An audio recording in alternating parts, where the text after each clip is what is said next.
She found the ledger 12 hours before she was supposed to become a wife. Not a woman, not a person. A wife, the kind this world manufactures out of blood money and borrowed loyalty, sealed with a signature and a ring and a room full of men who'd already decided what her life would cost.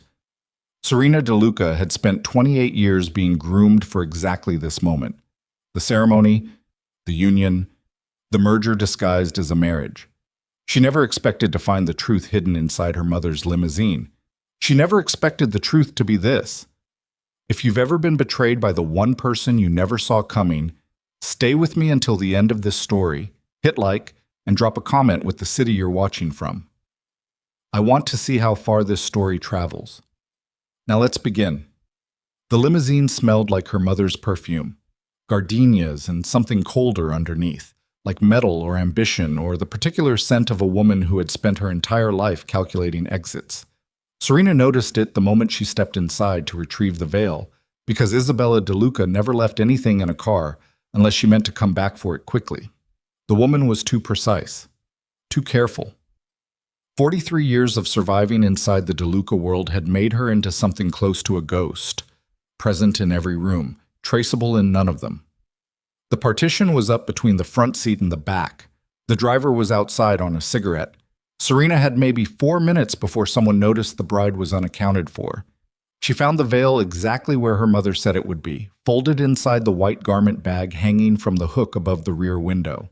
She reached past it to grab her clutch from the seat pocket, and that's when her fingers hit the edge of something hard, slim, leather-bound, wedged between the seat cushion and the armrest like it had been pushed there in a hurry and not quite recovered.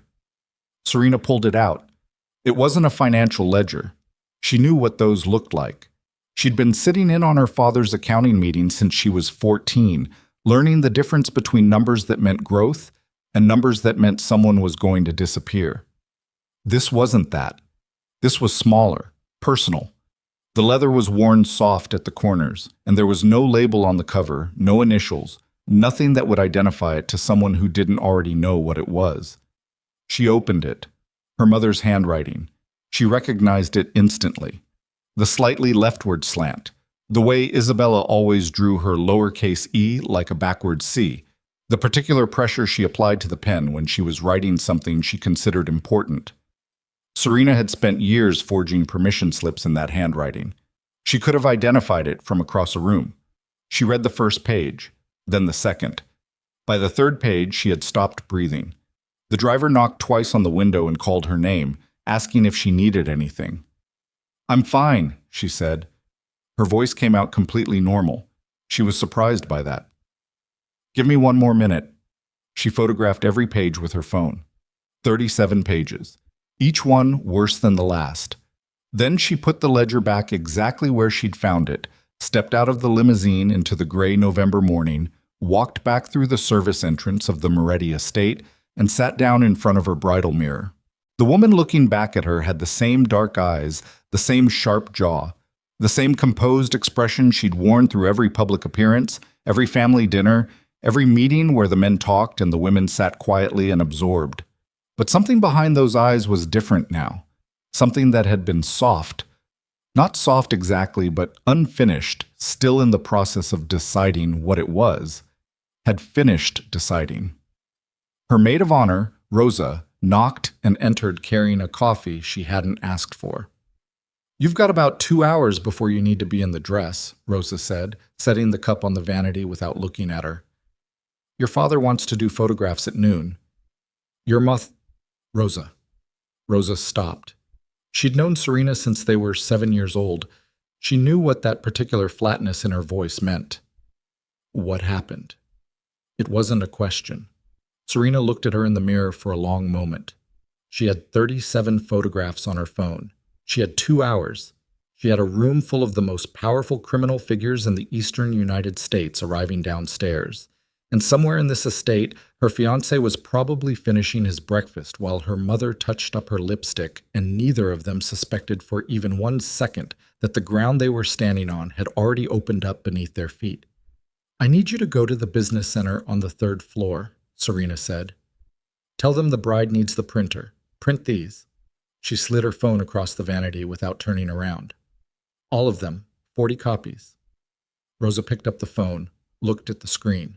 Her face went through 6 expressions in 4 seconds and landed on something Serena had never seen on her before, a kind of controlled, deliberate stillness that looked like the face you make when you understand that what you just saw cannot be unseen. 40 copies, Rosa said quietly, and I need them back before noon. Rosa left without another word. Serena picked up her coffee. It had gone lukewarm already. She drank it anyway, staring at her own reflection, turning the ring on her left hand slowly without looking down at it.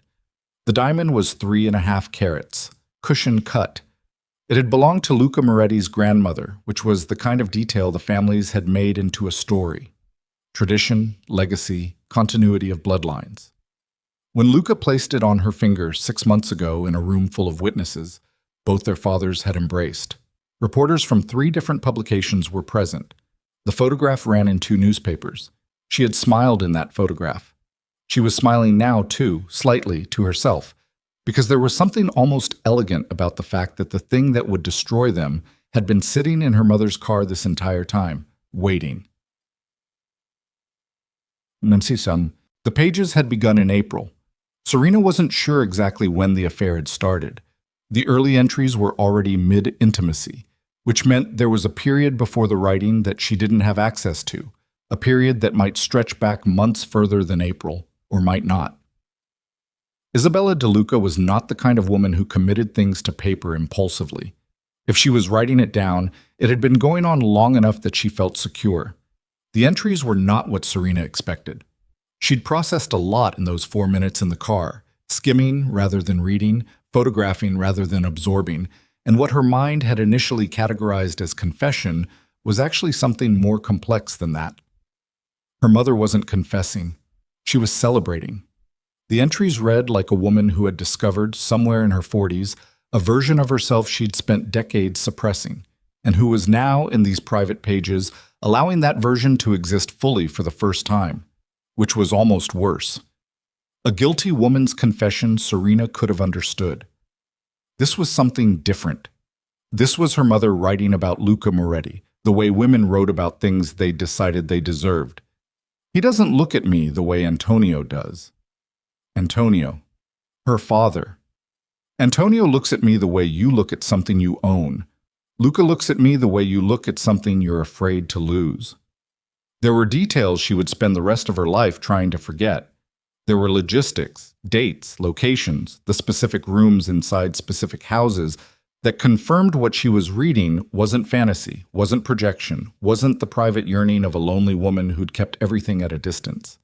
These were facts, coordinates, a record. And then, on page 21, she'd stopped skimming and started reading. Because page 21 wasn't about the affair, page 21 was about her. He asked me again tonight what happens after the wedding. I told him the same thing I told him last month. Nothing changes. The marriage has to happen. The alliance has to hold. Antonio needs this. The family needs this. He got quiet the way he does when he's angry and pretending he isn't, and he said, "What about Serena?" And I said, "Serena will be fine. She's always fine. She's better at this than either of us." He said, "She'll find out eventually." I said, Not if we're careful." He said, "And when we're not careful?" I didn't answer. I think he already knows the answer. I think that's what frightens him. Serena sat with that for a long moment in front of her mirror. She'll be fine. She's always fine. There it was. 28 years of being her mother's daughter compressed into one sentence.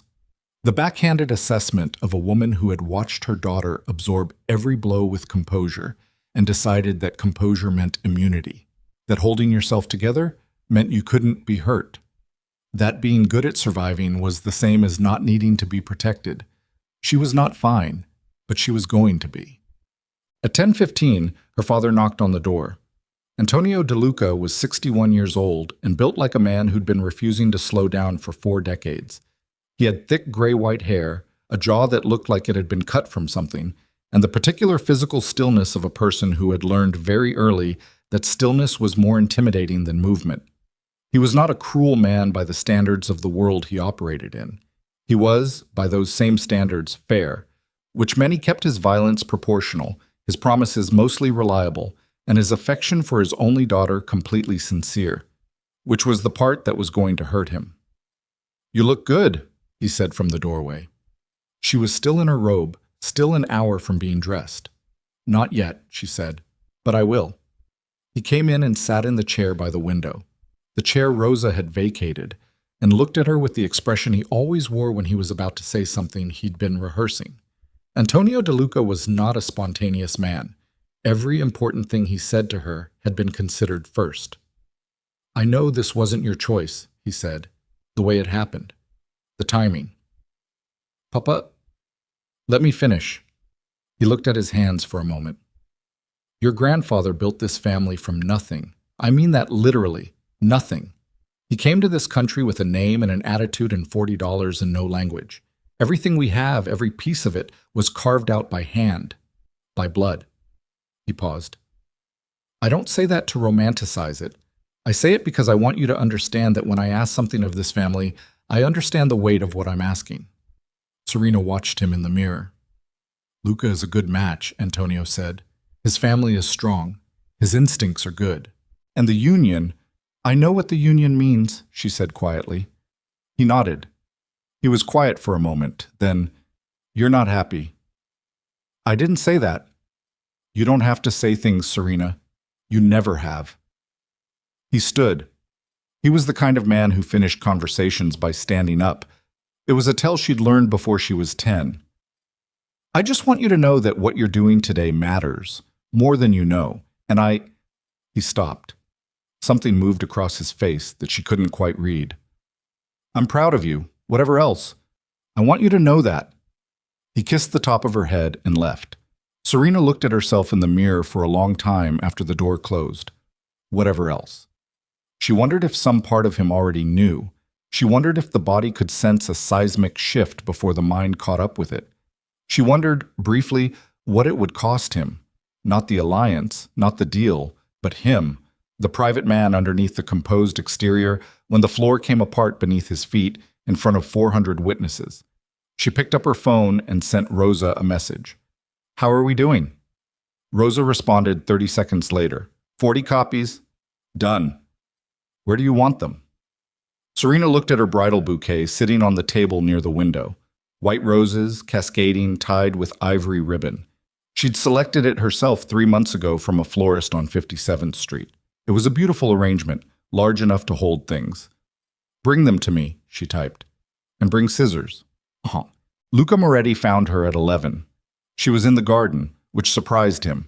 She could see it surprise him as he came around the corner of the east wing, still buttoning his cufflink, slightly thrown off by the fact that she wasn't where she was supposed to be. He recovered in under a second, which was something she'd always credited him with. Fast reflexes, good composure, the ability to recalibrate without showing the recalibration. He was, objectively, a beautiful man. She'd always known that, and it had never particularly moved her one way or the other. Beauty in this world was another form of currency, and currency was a tool, not a feeling. He was 6 feet and change, dark-haired, with the kind of bone structure that photographed well from every angle. He dressed well. He spoke 3 languages. He'd been educated at schools that cost more than most people made in a decade, and he had spent the past however many months sleeping with her mother in safe houses and borrowed rooms, whispering plans in the dark about what happened after the wedding. "You're outside," he said. "I am," she agreed. "It's cold." "Not really." He stopped a few feet from her. Something in her stillness was registering with him. She could see it. Some instinct-level read on the temperature of the conversation sharpening behind his eyes. Luca Moretti had survived in a dangerous world partly because he was good at reading rooms. He was reading her now. "You look," he started. "Don't," she said pleasantly. "I'm not in the mood for the compliment right now." A pause. "Is everything okay?" "Perfectly," she said. "I just needed some air." He watched her for a moment. He had, she noticed, a very specific expression he wore when he was uncertain, a kind of careful attentiveness, like a man measuring ground before stepping onto it. She'd always read it as thoughtfulness. She was reading it differently now. "My father wants us for photographs at noon," he said. "I know. Should we—" "Go ahead," she said. I'll be in shortly. Another pause. He nodded, turned to leave, stopped. Serena, she looked at him. I want you to know. He stopped again. Something moved behind his eyes that she couldn't decode. Guilt, maybe, or something adjacent to it, or maybe just the instinct of a man who felt a weather change and didn't know yet where the storm was coming from. Today matters. What we're building. I take that seriously. She smiled at him. It was a real smile, which surprised her, but it came from a real place. The clean, cold satisfaction of a person who knows exactly what's coming and has chosen their ground carefully. I know you do, she said. I'll see you at the altar, Luca. He left. She turned back to the garden and let the smile go. The estate had been transformed over the preceding week into something that required a significant suspension of disbelief. Serena had attended enough events in her life to recognize the specific aesthetic of extreme wealth attempting to perform grandeur, the overscaled floral installations, the crystal and gold that caught every available light source and multiplied it, the precision with which every surface had been curated to suggest timeless elegance rather than the recent and aggressive application of money.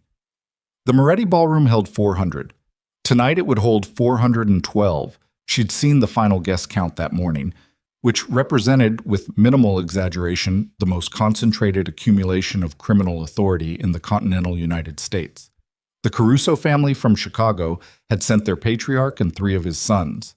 The Benedetto operation out of Miami had arrived yesterday in a convoy of vehicles that the estate's security team had logged with something close to reverence.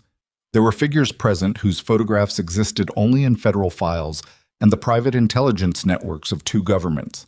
And among all of them, there were also the other kind. The politicians, the judges, the portfolio managers, the city officials whose relationship with the families ranged from willfully blind to actively complicit. The infrastructure of legitimate power that surrounded and protected the illegitimate kind, all gathered in one room, all about to witness a ceremony they believed would consolidate everything. Serena had spent an hour that morning reviewing the seating chart. She knew exactly where she was going to stand. She knew exactly how the sound carried in the ballroom. She'd tested it at 14, during a different family event, when she'd hidden in the gallery above and discovered that a person speaking at normal conversational volume at the center of the room could be heard clearly from every seat. She knew the sight lines. She knew the exits. She had, without entirely articulating it to herself, been preparing for something like this for a long time.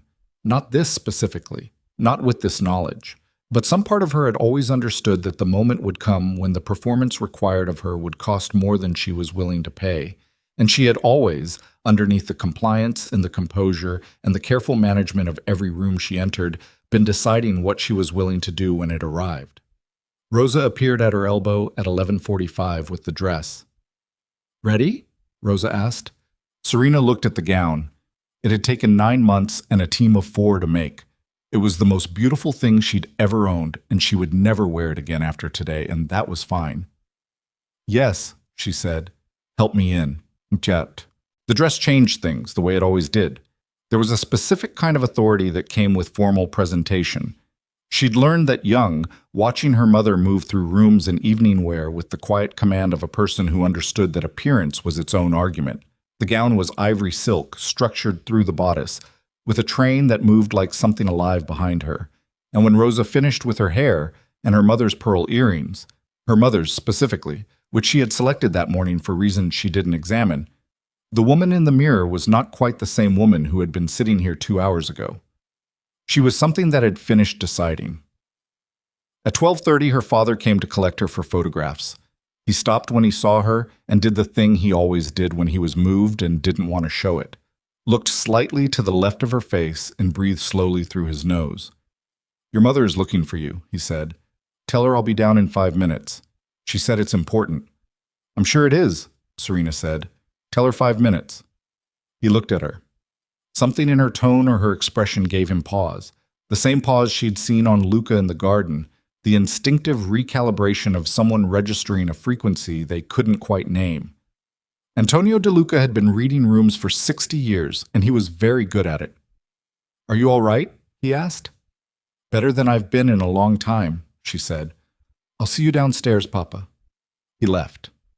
She waited until his footsteps faded, then crossed to the vanity and picked up the bridal bouquet. It was heavier than it looked. Rosa had done careful work. The folded pages were distributed through the stems, tucked behind the blooms, secured with small loops of the same ivory ribbon that bound the arrangement together. If you didn't know they were there, you wouldn't look for them. If you knew they were there, you could reach them in under 30 seconds. She had memorized the first 3 pages of the ledger during the hour Rosa spent on her hair. She could recite them without looking. She picked up the bouquet and walked to the door and opened it onto the hallway. Isabella De Luca was standing there. They looked at each other for a long moment. Isabella was 51 and still stunning in the way that certain women were stunning, not through softness, but through sharpness, through the particular force of personality that shaped a face over decades into something that held attention. She was in deep burgundy tonight, which suited her. Her hair was up. Her eyes, which were the same dark shade as Serena's, were doing something complicated that Serena couldn't quite read. "You look beautiful," Isabella said. "Thank you," Serena said. A pause. "Can we talk?" "We can walk," Serena said. "I'm supposed to be downstairs." She moved past her mother into the hallway and waited. After a moment, Isabella fell into step beside her. "I need to tell you something," Isabella said quietly as they moved toward the staircase. "You do?" Serena kept her voice light. "About—" Isabella stopped, started again. "There are things about this marriage that you should understand. Things that I should have—" Another stop. This was unusual. Isabella De Luca did not typically struggle to find words. She was the most verbally precise person Serena had ever known. Every sentence calibrated, every word in its optimal position. This halting, interrupted speech was not her. "I made choices," Isabella said, "over the past year. Choices that—" "Mama," Serena said. They had reached the top of the staircase. Below she could hear the distant movement of 400 people settling into the ballroom, the low hum of voices, the particular dense social energy of a room full of people who were performing ease while quietly measuring everything and everyone. "I know." A beat. "What do you mean?" Isabella said carefully. "You know." Serena looked at her. She held the bouquet in both hands, steady. She could feel the edges of the folded pages between the stems against her palms. "I mean, I know," she said simply. "I've known since this morning, and I need you to understand something before we go down there." She kept her voice very quiet, very even, the way her father had taught her to speak when she wanted something to land with weight. "What happens in the next few hours is going to happen. There's nothing you can say or do right now that changes that. Do you understand?" Isabella had gone very still. "Serena, do you understand, Mama?" A long silence. Somewhere below, a string quartet began to play the processional arrangement they'd rehearsed 4 times.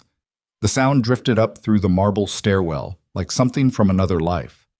Isabella De Luca looked at her daughter for a long, long moment, and Serena saw the exact moment when the woman understood. Not just that she'd been caught, but what her daughter was about to do with it. She saw the calculation running, the assessment of options, the rapid inventory of leverage and exit strategies and possible interventions, and she watched every one of them fail in real time behind her mother's eyes. "Please," Isabella said. It came out barely above a whisper. Serena looked at her for one more moment. Then she turned and walked down the stairs. What? The ballroom was everything she expected and more. The flowers alone had required a week of work. Cascading white and deep red arrangements that climbed every column and framed every window, brutal in their extravagance, which was the aesthetic language of this particular world. Excess as signal, abundance as threat. The chandeliers had been brought in from a private collection somewhere in Europe, and she didn't know the story behind them and didn't need to. They caught the light from every angle and multiplied it into something close to blinding. 412 people. She walked in on her father's arm and felt the room shift. That specific ripple of attention and assessment that accompanied any formal entrance, the collective calculation of the crowd taking in the information of her appearance and filing it. She smiled. She moved easily. She kept her chin up and her shoulders down and her hands relaxed on her father's arm, the bouquet hanging at her side with its weight of hidden pages. The faces she passed were a catalog of power. She recognized most of them. Sal Caruso, 73, who ran Chicago with the patience and subtlety of a man who had outlasted everything. Marco Benedetto, 58, whose Miami operation had been the subject of 3 federal investigations, none of which had ever reached him. Judge Harold Vance, who had ruled in favor of the DeLuca family's business interests 8 times in 11 years, and who was currently on his 3rd glass of champagne. Senator William Grady, who understood this world well enough to be present but not well enough to be dangerous, which was exactly the position he'd been cultivated for. She passed Luca's father, Franco Moretti, who nodded at her with the measured approval of a man receiving a satisfactory delivery. She passed the seats reserved for the inner families.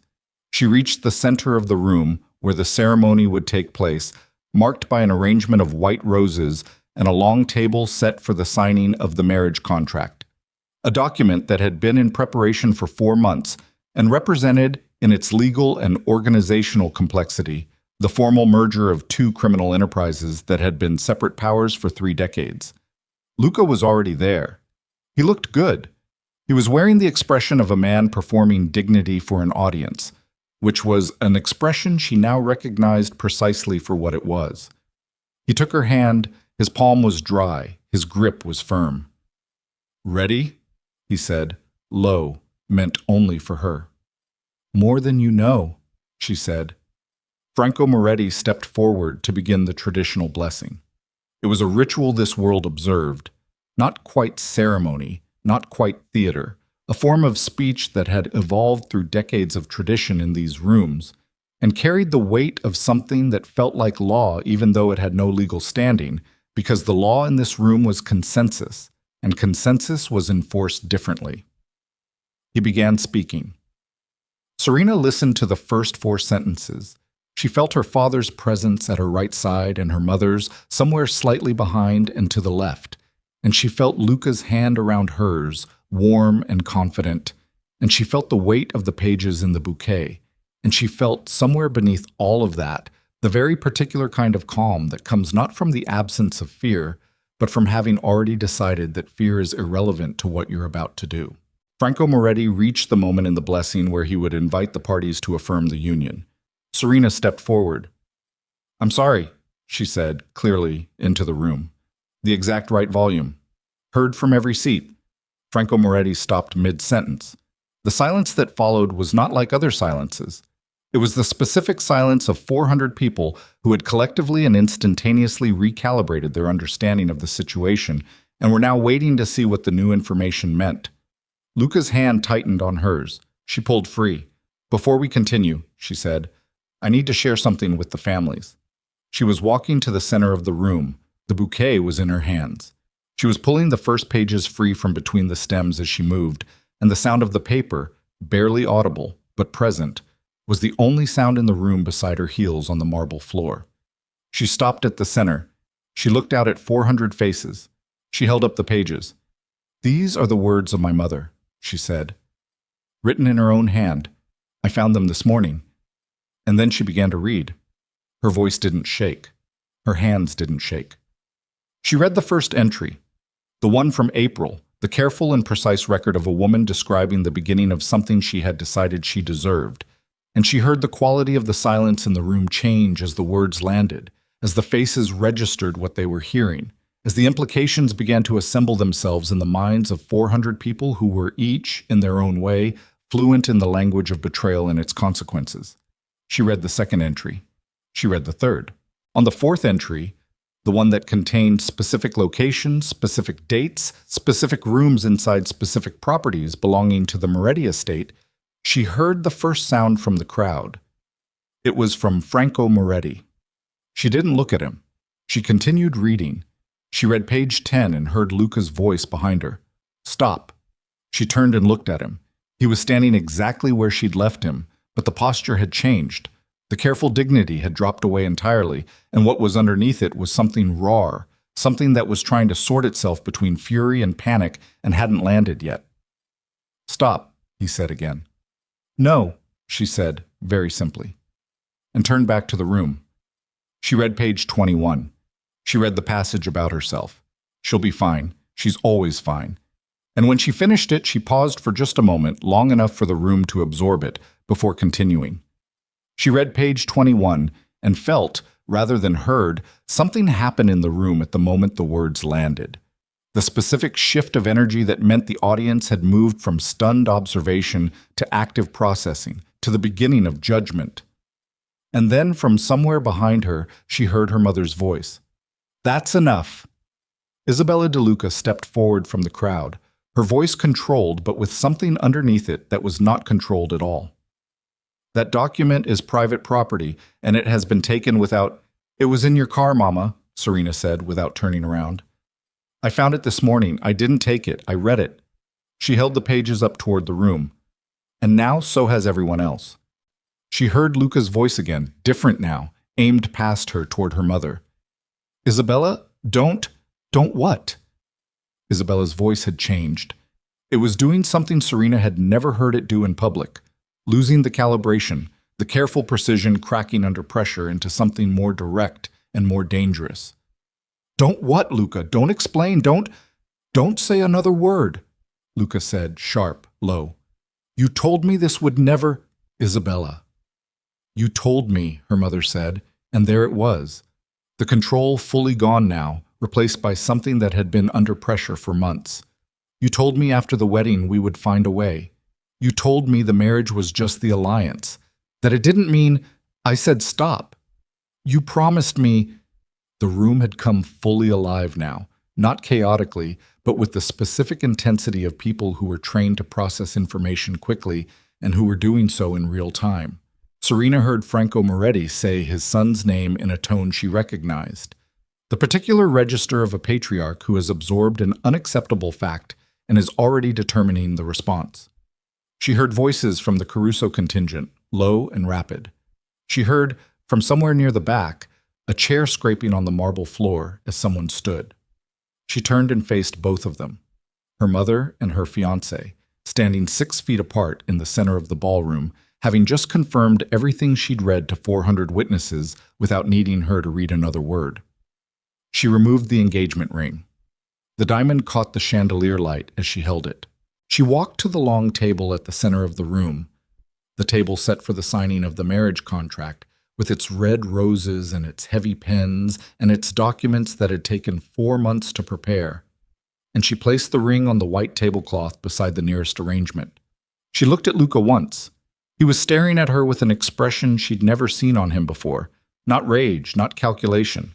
Something rawer than either, something that looked almost like the moment a person realizes they have overestimated every advantage they thought they had.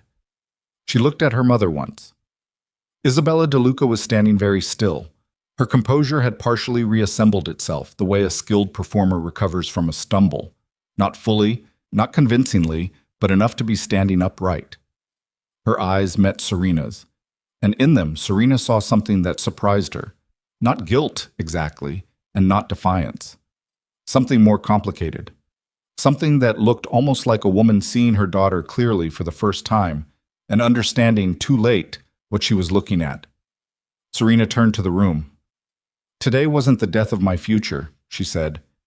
Her voice was quiet now, quieter than it had been during the reading, but the room was so silent that it carried to every corner. "It was the funeral of your lies." She picked up her bouquet from the table where she'd set it. She walked. The aisle was clear. 400 people, and not one of them moved into her path. The men she passed, the capos, the bosses, the heads of families who had built their power on codes of conduct and the enforcement of loyalty, none of them looked away from her. But something had shifted in the quality of those gazes, and she recognized it as she moved through them because she had seen it once before, years ago, when a man in her father's organization had stood up in a meeting and told the truth about something everyone else was pretending not to know. They were watching her the way you watch someone who had done something you understood the cost of. She pushed through the ballroom doors. The lobby beyond was empty of guests. There was a single security guard at the far end who straightened when he saw her and then, reading something in her face or posture, straightened further and stepped aside without a word. She walked to the main entrance. The November air hit her when the doors opened, cold, sharp, with the particular bite of a New York evening that was about to turn colder. Her dress was not suited for it. She didn't care. Rosa was waiting at the bottom of the front steps with a long coat and the small bag Serena had asked her to prepare 3 days ago, when she still didn't know what for, when she had only the sense that something was coming and that she should be ready to move. Serena took the coat. She took the bag. She looked back at the Moretti estate once. The lit windows, the silhouettes of 400 people reconfiguring themselves around a new reality, the faint sound of raised voices reaching her even here, and then she turned away.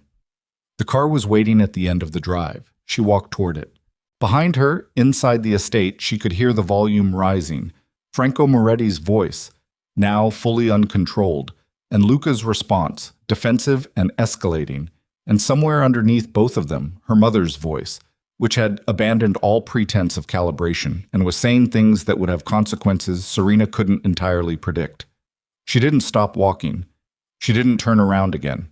She reached the car and opened the door herself and got in, and the door closed behind her. And the driver looked at her in the rearview mirror with the particular expression of someone who has been waiting and knows better than to ask questions. "Drive," she said. He drove. The lights of the estate fell away behind her. The gate opened automatically as they approached. She'd arranged that too 3 days ago. A brief conversation with the security manager that had cost her $200 and revealed that she'd always been paying closer attention to the logistics of this world than anyone around her quite realized. The road opened up in front of them, gray and empty in the headlights, stretching forward into a dark she didn't have a map for yet. Her phone buzzed in the bag. She opened the bag and looked at it. 14 notifications in the 2 minutes since she'd left the building. She turned it over and set it on the seat beside her without looking at the screen. She looked out the window instead. The city was coming up around them. Buildings and lights and the ordinary movement of ordinary people living ordinary lives that had nothing to do with crystal chandeliers or marriage contracts or leather ledgers hidden inside limousines. She thought about page 21. She's always fine. She wasn't fine. She wasn't sure she would be fine for a while. There was a specific kind of damage that came from certain kinds of betrayal, not the wound of an enemy, which you could prepare for and defend against, but the wound of the people closest to you, which hit differently because it got past all the defenses you'd built specifically against the other kind. But she was here. She was out. She was moving. And somewhere behind her in the Moretti estate, two people who had spent months planning what happened after her wedding were discovering that the thing that happened after her wedding was their own destruction, accelerated by their inability to stop destroying each other in front of witnesses. She almost felt something about that. Not quite satisfaction, not quite grief.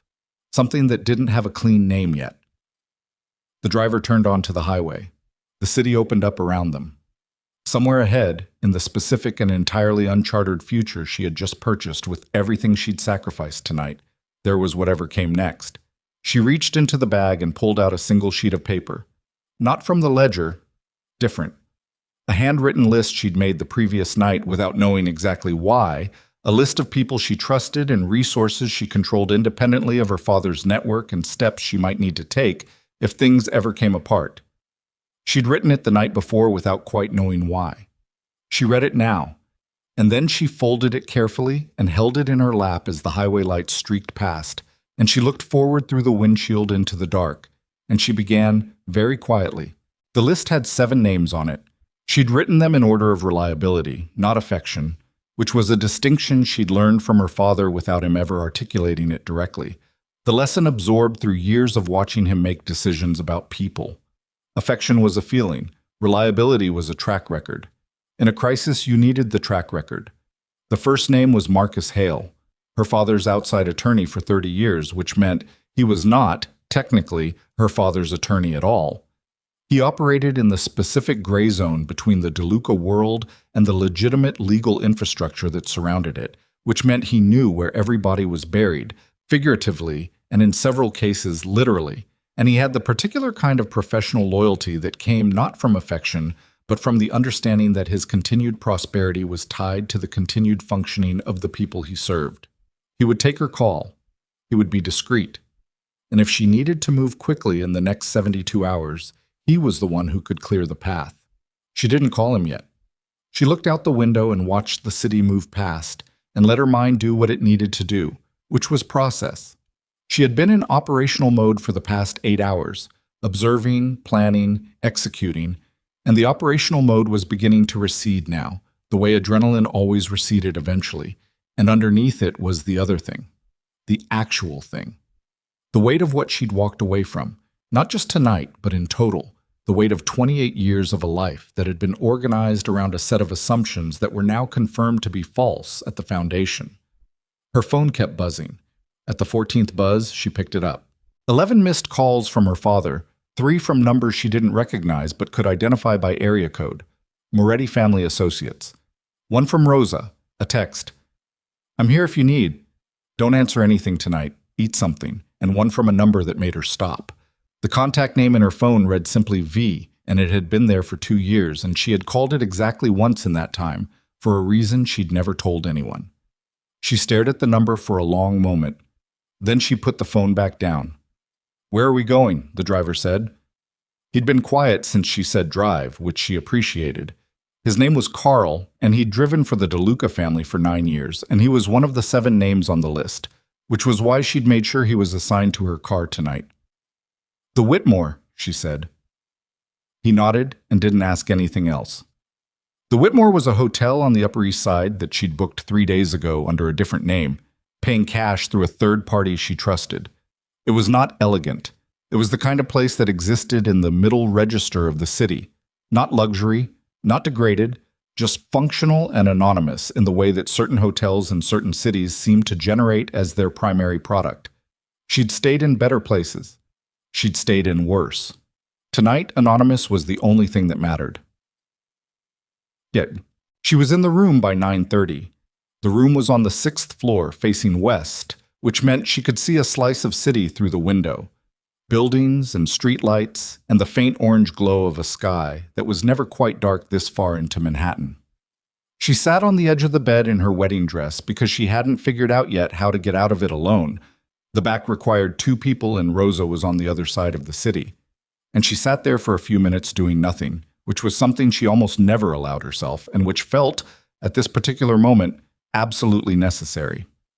Then she reached back and pulled. The dress had a hidden zipper under the lacing, and she found it by feel and worked it down, and the bodice loosened, and she stood and stepped out of the whole thing and left it on the floor, which was also something she almost never did. She was someone who hung things up, folded things, maintained order. Tonight the dress could stay on the floor. She opened the bag Rosa had packed. Jeans, a sweater, clean underwear. The essentials with the particular precision of someone who knew her well enough to pack without being told what the situation was. At the bottom of the bag, wrapped in a piece of cloth, was the secondary phone Serena kept for situations she hadn't fully anticipated. A basic device, separate number, registered to a name that was not hers.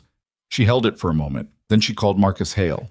He answered on the second ring, which meant he was awake and he'd been expecting it. "I heard," he said.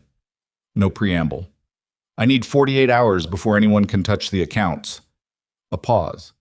"Not surprised, just calculating. The joint business accounts or the DeLuca financial infrastructure, my father's operational accounts, the partnership agreements that were part of the marriage arrangement." A longer pause. "Serena, those accounts are your father's. I know whose accounts they are, Marcus. I also know that I have signatory authority on 7 of the 14 primary accounts, because my father added me to them 4 years ago and never removed me. And I know that 3 of the partnership agreements in the marriage arrangement use my personal business registration as a co-sponsoring entity, without which they cannot proceed." She kept her voice level. "I'm not asking you to do anything illegal. I'm asking you to slow things down." She could hear him breathing. She could hear, beneath the breathing, the sound of a man recalibrating his understanding of the situation he was in. "Your father is going to call me," he said. "He's going to call you in the next 20 minutes, she agreed. "And you're going to tell him you need time to review the legal implications of tonight's events before taking any action," which is true. "And you're going to buy me 48 hours. And what do you do with 48 hours? "I build something he can't dismantle." Another pause, longer this time. She waited. "I need something in writing," Marcus said. "Instructions. In your name. I'll have it to you in an hour. And Serena, a beat. Are you safe? The question landed differently than he probably intended it. Safe was a word this world used in a specific way. It meant, was anyone going to physically harm you? Were you being followed? Were you in immediate danger? She understood that's what he was asking. Yes, she said. All right, he said. 1 hour. She hung up. The document took 40 minutes. She wrote it on the hotel's business center computer, which was in a small room off the lobby occupied by a single other guest, a traveling salesman type in khaki who glanced at her when she came in and then went back to his screen without interest.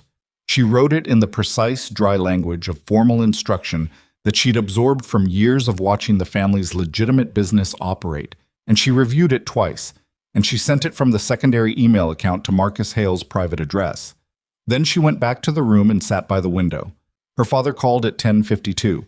She let it ring, watched the screen until it stopped, watched it start again 30 seconds later. On the third call, she picked up. Where are you? Not a question. His voice was doing something she'd heard exactly twice in her life, a specific kind of control that was applied on top of something much larger, the way you press down on a wound. I'm safe, she said. That's not what I asked. It's what I'm answering. A silence. She could hear something in the background, voices, movement, the distant, controlled chaos of a situation being managed. You need to come back, Antonio said. No. Serena. Something shifted in his voice. What happened tonight? The fallout from this is going to require all of us to be present. The Moretti family is... There are conversations happening right now that need... Papa. She stopped him. I'm not coming back to manage the fallout from someone else's choices. You don't understand the position this puts the family in. I understand it completely. She kept her voice even, but she felt the edge underneath it. I found the ledger this morning. I had all day to think about the position. I made a decision. You made a decision. His voice had changed again, moved into something flatter, more deliberate. You made a decision that affects 40 years of relationships, without consulting you. She said it for him. Yes. Because if I'd consulted you, it would have gone away. You would have contained it. You would have protected the alliance and asked me to walk into that marriage anyway and pretend I didn't know. A silence that lasted long enough to confirm it. That's not, he started. Isn't it? She waited. Another silence. She's your mother, he said finally. His voice had dropped. Something in it now that wasn't authority or strategy. Something rougher and more private. Something she'd never quite heard from him before. I know who she is, Serena said. I know who she is, and I know what she did, and I know that you knew or suspected or some version of both, and you were going to let this wedding happen anyway. She paused. Don't deny it. The silence this time was different from the others. It had a texture to it, the specific texture of a truth that both parties know and neither has said out loud. Come home, he said quietly. This is what I need from you, she said. Don't touch the 7 accounts with my signatory authority. Don't contact Marcus until he contacts you. Give me 72 hours before you make any moves on the partnership agreements. After that, I'll talk to you about what comes next. You're asking me to... I'm asking for 72 hours, she said. After everything you're asking me to forgive, I think you can give me that. He was silent for a long time. 72 hours, he said. Thank you, she said. She hung up before he could say anything else. She sat very still for a moment. The room was quiet. The city was its usual self outside the window, indifferent and illuminated. She realized her hands were shaking slightly, which surprised her because she'd made it through the entire evening without her hands shaking once, and she supposed this was the body settling its accounts now that the operational part was done. She pressed them flat against her thighs and breathed until they stopped. At midnight, someone knocked on the door. She was on her feet before she was fully conscious of standing, which was a reflex she'd inherited from a family where knocks at midnight were not casual. She moved to the wall beside the door rather than the center of the room. "Who is it?" she said. "Rosa." She opened the door. Rosa Caretti came in carrying a paper bag that smelled like food and wearing the expression of someone who had survived a significant personal ordeal and was functioning on the other side of it through sheer professional commitment. She was still in the formal dress she'd worn as maid of honor, deep green, slightly rumpled now, her hair half escaped from its arrangement. She set the bag on the small table by the window without looking at Serena. "Soup," she said, "and bread. Eat." Serena sat at the table and opened the bag. Her hands were steady again. She hadn't eaten since that morning, and she discovered, now that food was in front of her, that she was ravenously hungry, which seemed like the kind of physical detail that had no business existing on a night like this, but apparently did. Rosa sat across from her and put a small recording device on the table between them. Serena stopped with the spoon halfway to her mouth. "What is that?" she said. "I was in the ballroom when you left," Rosa said. Her voice was flat and controlled. "I was near the front, close enough to hear everything when it fell apart." She looked at Serena steadily. "Luca and your mother were still fighting when I walked out. I had my phone out. I've been recording for events for 12 years, and I don't turn the recorder off until I'm in the car." She paused. "You have 47 minutes of audio. From the moment you started reading to the moment the De Luca family attorneys arrived and started telling people to be quiet." Serena set the spoon down slowly. 47 minutes, she said. "The part where your mother says you promised me after the wedding we would find a way is in there twice, clear as anything. The second time she says it directly to him by name." Rosa kept her voice absolutely neutral. "I thought you should have it." Serena looked at the recorder for a long moment. This was something different. The pages in the bouquet had been enough to destroy the wedding, enough to humiliate the alliance, enough to set the consequences in motion. But a recording. 47 minutes of audio captured in a room full of the most powerful figures in the criminal world, featuring two people who are currently trying to reconstruct their positions and their defenses, was something else. That was not just evidence. That was a weight you could hold over a situation indefinitely. "Why are you giving me this?" Serena said. Rosa looked at her. For a moment, something moved across her face, something more personal than the professional competence she typically projected. "Because she let you walk into that," she said simply. "Your mother. She knew what she was doing. She had months to tell you, months to stop it, and she chose the alliance, and she chose him, and she was going to let you marry someone who was planning to—" She stopped. "I've known you since we were 7. I watched you this morning read those pages in that car, and I watched you put your face back together, and I watched you sit in front of that mirror and decide what you were going to do." She reached across and pushed the recorder slightly closer. "You should have it." Serena picked it up. She held it in her palm for a moment. "I need to know something," she said. Rosa waited. "My father. Last night, before the rehearsal dinner, you were with him in the study for about 20 minutes. What did you talk about?" Rosa was very still. "Rosa." "He asked me," Rosa said carefully, "if you seemed unhappy." "And what did you tell him?" "I told him you seemed like yourself." She paused. "Which was true. And I didn't tell him that you had been asking me questions about the Moretti safe houses for the past 3 weeks. Because you hadn't told me why you were asking, and I decided that was your information to share or not share." Serena looked at her steadily. "I was asking because something felt wrong. I didn't have specifics, I just had a feeling," Rosa said. "More like a pattern, things that didn't add up, timing, the way he looked at certain conversations, the way she stopped. "It doesn't matter now." "It matters for what comes next," Rosa said. Serena put the recorder in the bag. "What comes next," she said, "is going to require a few things from you. Things outside what you signed on for." "Tell me," Rosa said, no hesitation. "I need access to the De Luca financial records from the past 18 months. The real ones, not the ones the family attorneys maintain. My father has a secondary archive, physical files, not digital, in a storage unit in Queens. I know where the key is, and I know the access code, but I can't go myself yet. She looked at Rosa steadily. Can you do that? When? Tomorrow. Early. Rosa nodded once. Address, Ing, Serena told her. Rosa pulled out her own phone and typed it without commenting. Then she looked up. Is there anything else I should know about what we're walking into? The question sat between them. Yes, Serena said, but I need to verify something first. The number you keep not calling, Rosa said. Serena looked at her. You've looked at your phone 4 times since I got here, Rosa said. Same contact each time. You don't call it. What is that? Serena was quiet for a moment. Someone I met 18 months ago, she said, at a conference for international security infrastructure, a former intelligence officer. He was consulting for the firm managing the DeLuca family's legitimate financial portfolio. She paused.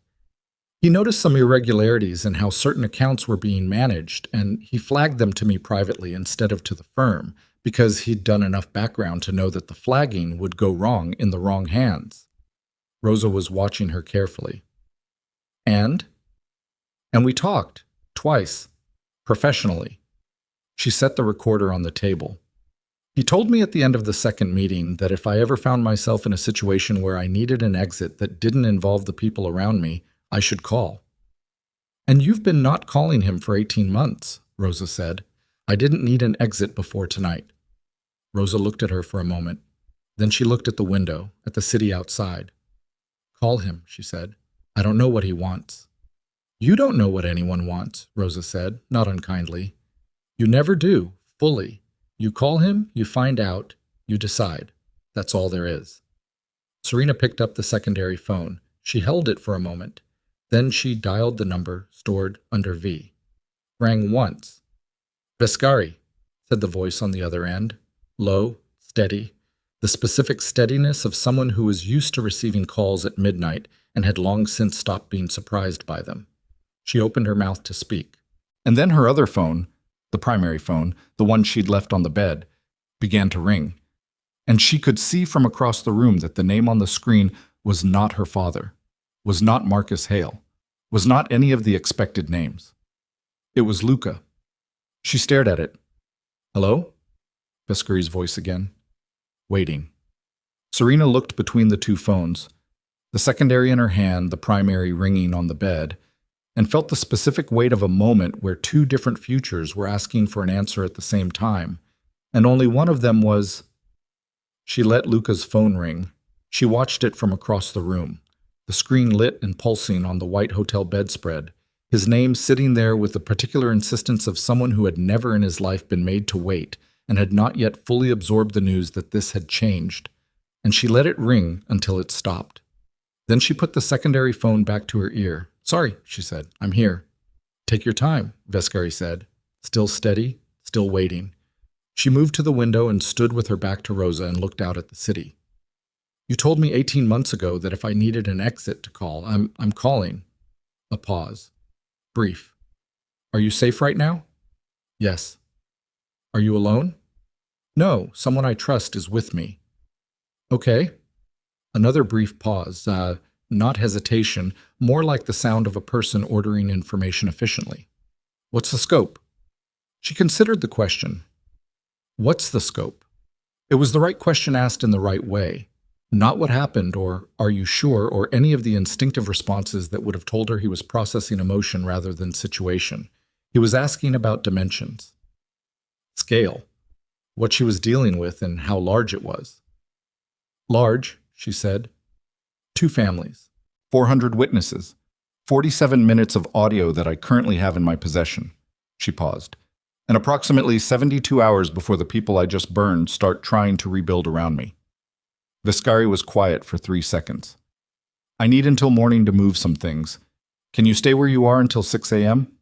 Yes? Send me the address from this number. Don't use your primary phone for anything else tonight. A pause. And Serena. She waited. You did the right thing, he said, for whatever that's worth at midnight. She almost said something, didn't. 6 a.m., she said, and hung up. She turned back to the room.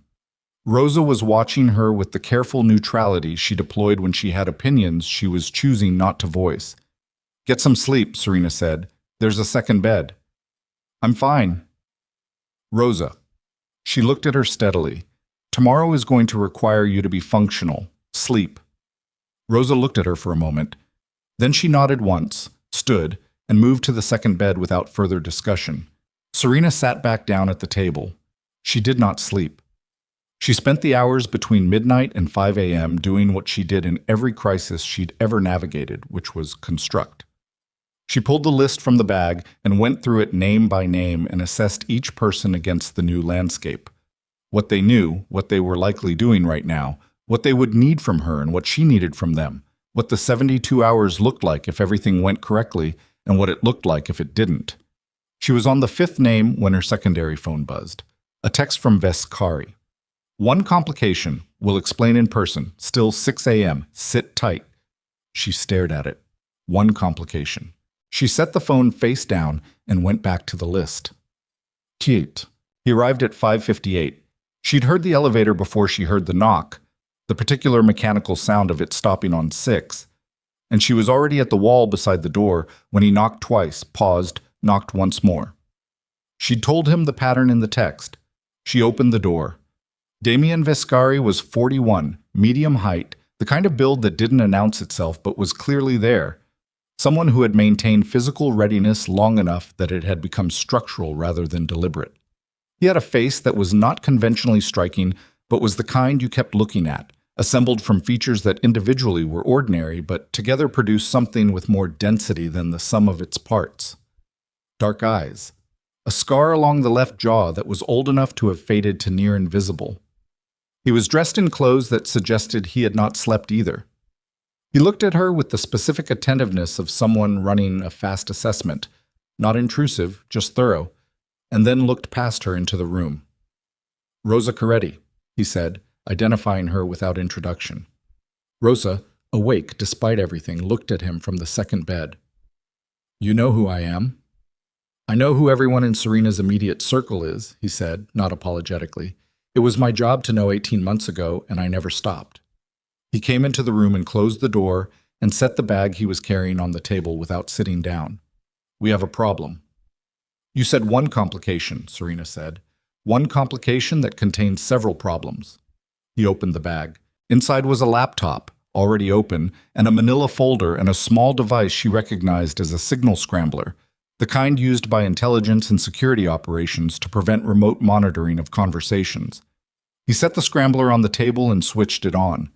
A small green light appeared. 47 minutes of audio, he said. "You have it." "Yes." "So does someone else." The room went very quiet. Serena felt something move through her that was not quite cold, more like the specific sensation of a structure you'd built in your mind being revised against its will. "Say that again?" "There was a second recording device in the ballroom tonight." He turned the laptop toward her. On the screen was a still image, security camera quality but clear enough.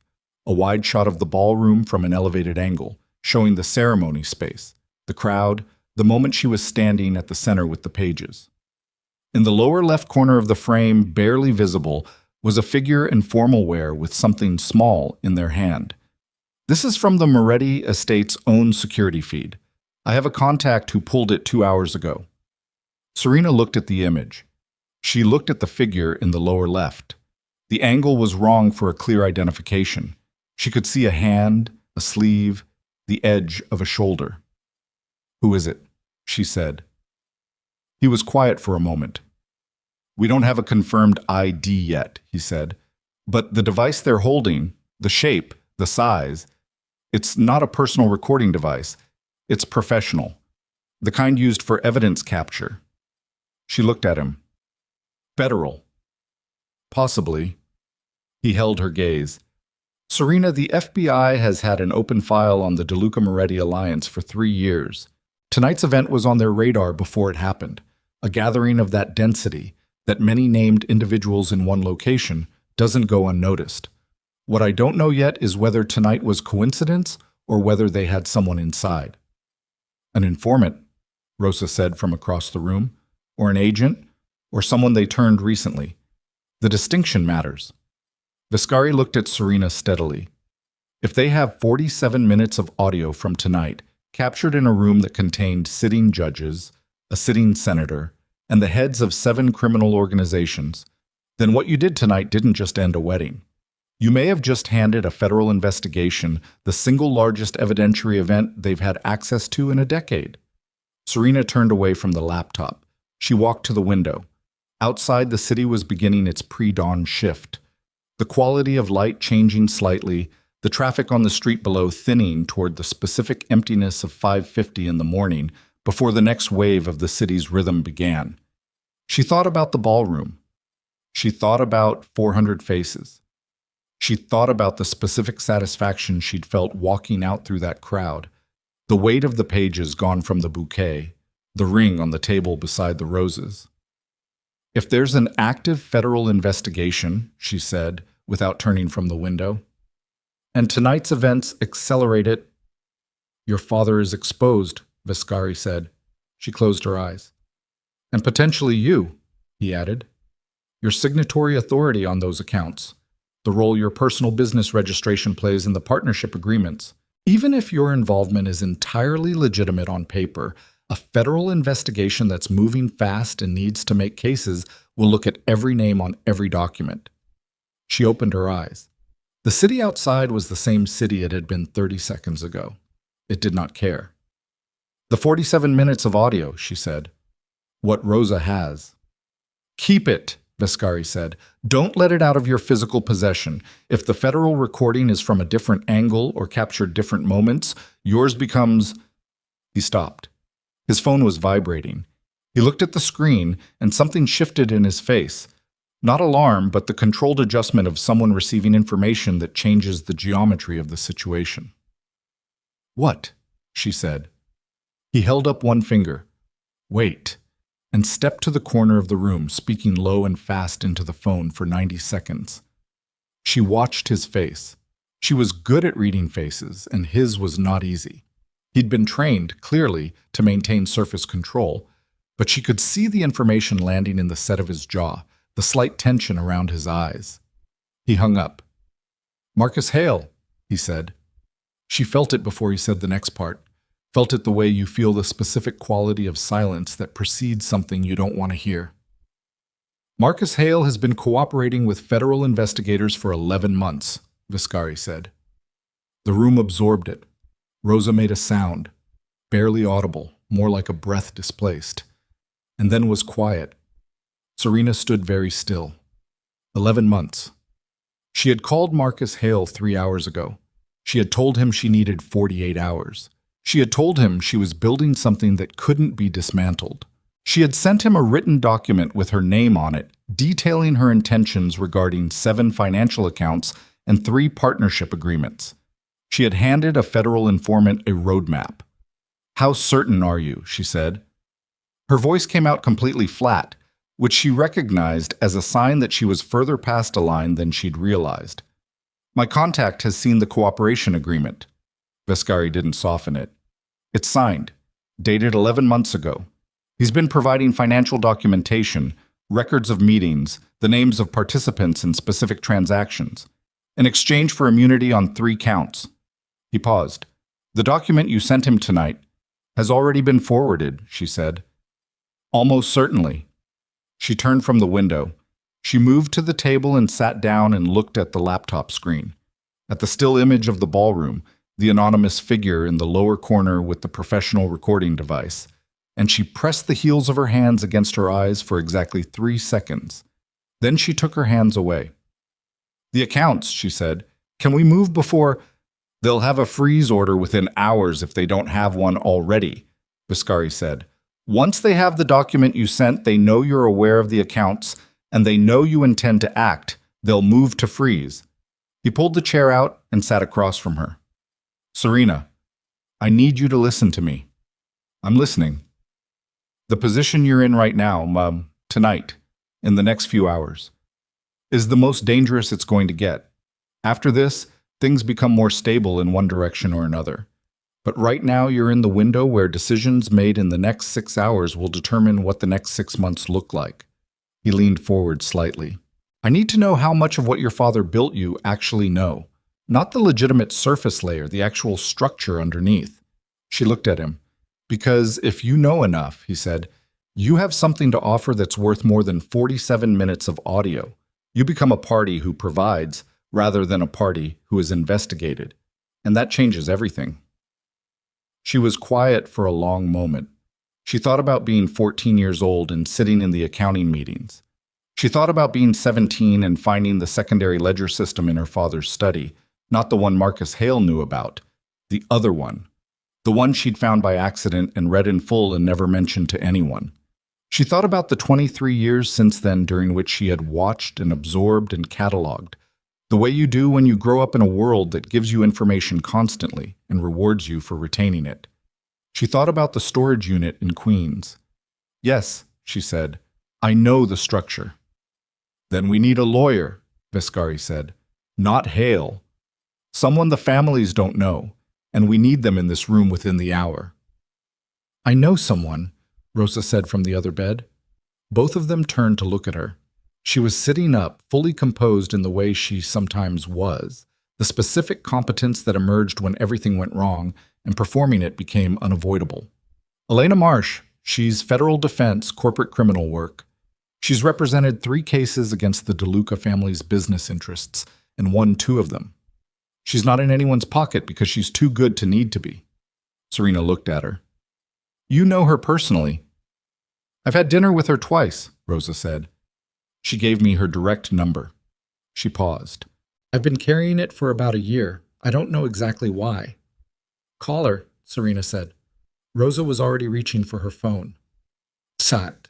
Elena Marsh arrived at 7:20 in the morning wearing a coat over what appeared to be clothes she'd been awake in for some time, carrying a leather briefcase and an expression that communicated immediately that she had been roused at 6 a.m.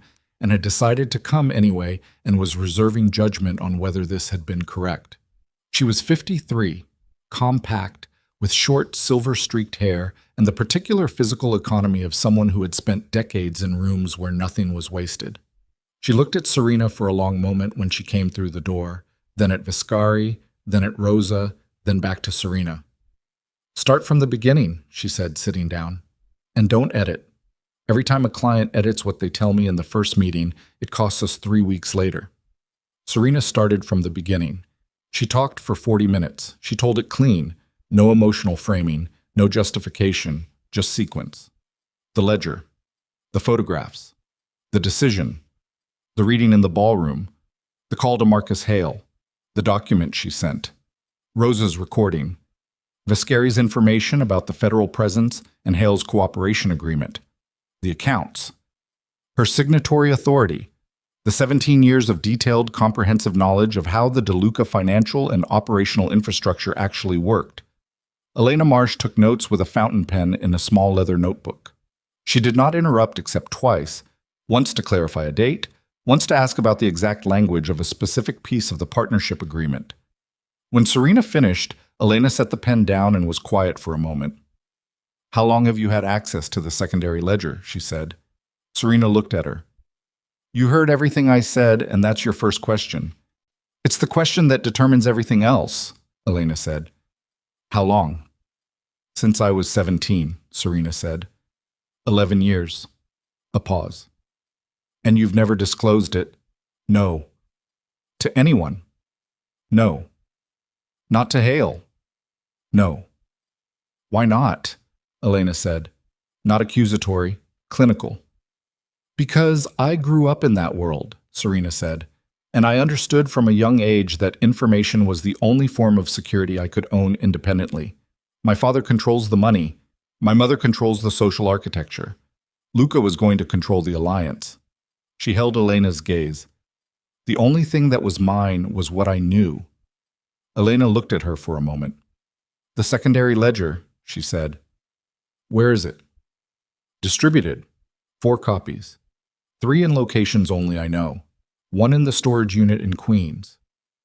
If federal agents move on the storage unit, they'll find the copy, but they won't know what they're looking at without someone who understands the notation system.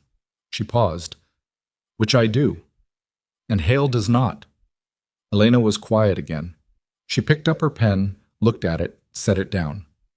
"Here is what I can offer you," she said. "And I want you to understand that I'm offering it because what you're describing gives you real leverage and real liability in equal measure, and I think I can navigate that. But it requires complete honesty from you going forward, which means more complete than what you've given me today if there are other things you haven't said." "There's one more thing," Serena said. Everyone in the room looked at her. "3 years ago," she said, "my father moved a significant sum through an account that was nominally mine. He told me it was a tax structure. I signed the documents without reviewing them fully." She paused. "I have reason to believe, based on what was in the secondary ledger, cross-referenced with transactions I've seen since, that the sum was not a tax structure. I believe it was a payment to a federal official.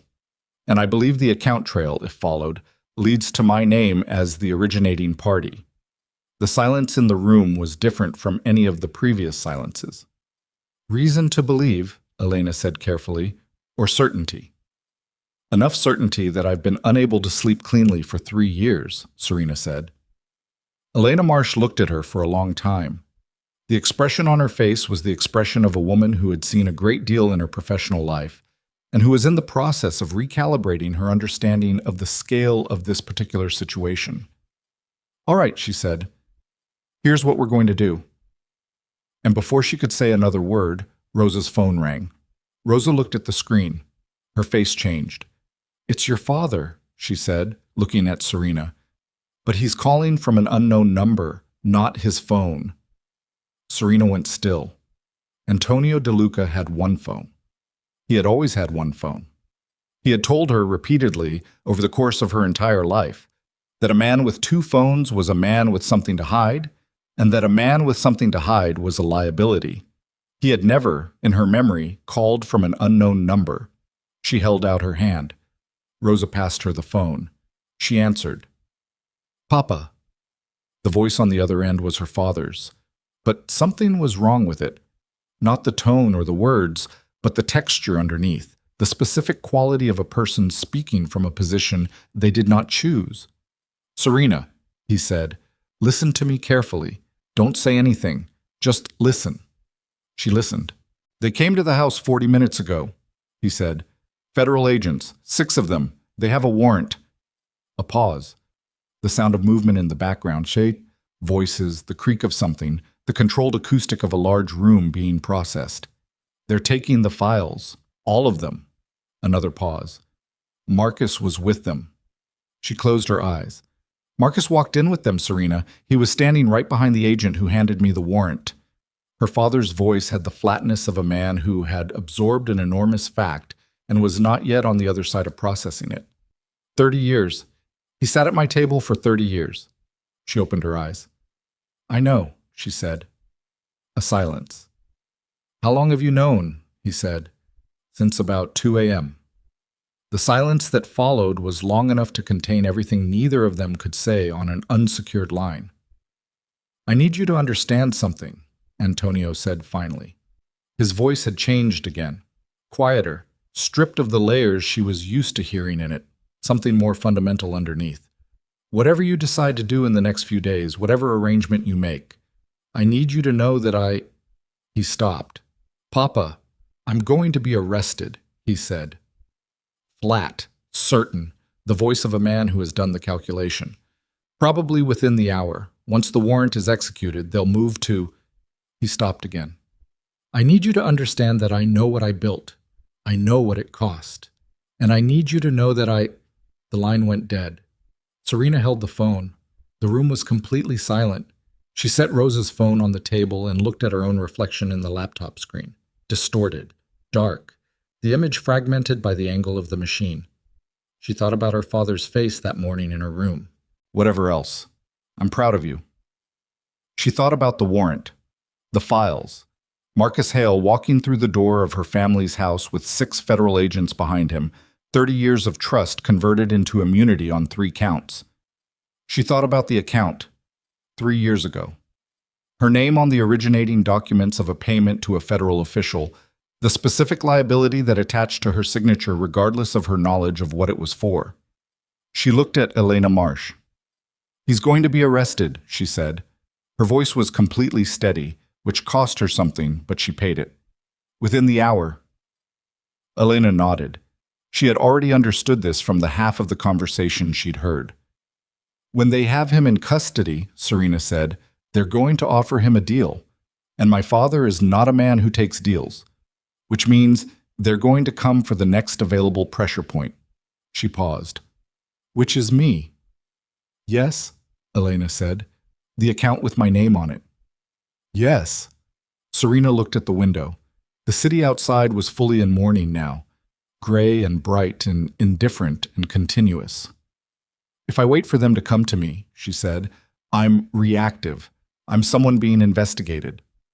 Yes, Elena said. And if I go to them first? You're a witness, Elena said. Potentially a cooperating party, with information they don't have and can't get from Hale because Hale doesn't know the secondary ledger exists. She leaned forward. You become someone who provides rather than someone who is provided against. And my father? Elena looked at her steadily. Your father has been building what he built for 40 years, she said. The decisions he made are his decisions. What you do in the next 6 hours doesn't make those decisions worse or better. It determines whether you survive them. Serena sat with that. Rosa was watching her from across the room. Biscari was watching her from across the table. Elena Marsh was watching her with the calibrated patience of someone who understood that this particular decision could not be accelerated and would not be helped by pressure. The thing about betrayal, Serena thought, was that it compounded. One betrayal revealed another, which revealed the architecture beneath, which turned out to have been built on a foundation you'd been standing on for your entire life without knowing what it was made of. And at some point in the revealing, you had to decide whether to keep standing on it or to step off. She thought about page 21. She's always fine. She wasn't her mother's assessment of her. She wasn't her father's legacy. She wasn't Luca Moretti's alliance, or Marcus Hale's liability, or a name on a 3-year-old document she hadn't read carefully enough. She was someone who had spent 28 years paying attention. She looked at Elena Marsh. Make the call, she said. Get me in front of the right people before noon. She paused. I'll give them everything. The secondary ledger, the notation system, the names, the amounts, the dates, the transaction structure going back 17 years. She paused again. All of it, in exchange for full immunity and my name removed as an active party in the investigation. That's a significant ask, Elena said. I'm offering 17 years of evidence they don't have access to, Serena said. It's a fair exchange. Elena looked at her for a moment. Then she picked up her phone. One more thing, Serena said. Elena paused. My father. Serena kept her voice even. Whatever deal they're building, I want him to have the option of reduced sentencing. I'm not asking for immunity. I know that's not on the table, but I want the option of reduced sentencing available to him if he cooperates. She paused. That's the condition, non-negotiable. Elena looked at her for a long moment. You understand that adds complexity to the non-negotiable, Serena said. Elena held her gaze for another second. Then she nodded once, and Elena Marsh made 3 calls in 11 minutes.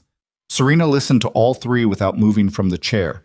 The first call was to someone Elena addressed only by last name, speaking in the clipped shorthand of a professional relationship that went back far enough that context was unnecessary. The second call was longer, more careful, with silences on Elena's end that indicated she was being given information she needed to absorb before responding. The third call was brief. 4 sentences, one of which was an address and then a time. Elena put the phone down. 11 a.m., she said. Federal Building, Foley Square. The lead agent on the DeLuca investigation is named Carver. She's been running this case for 2 years, and she's smart, and she is not going to make this easy. Elena held Serena's gaze.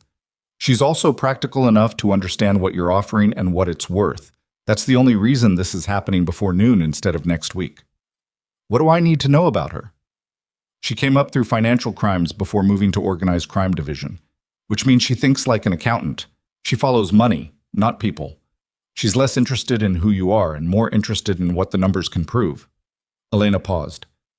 Don't perform for her. Don't try to manage the impression. Just answer the questions with exactly the information she asks for and nothing more. Let the ledger do the work. Serena nodded. Vescari. Elena turned to him. Are you coming? As far as the building, he said.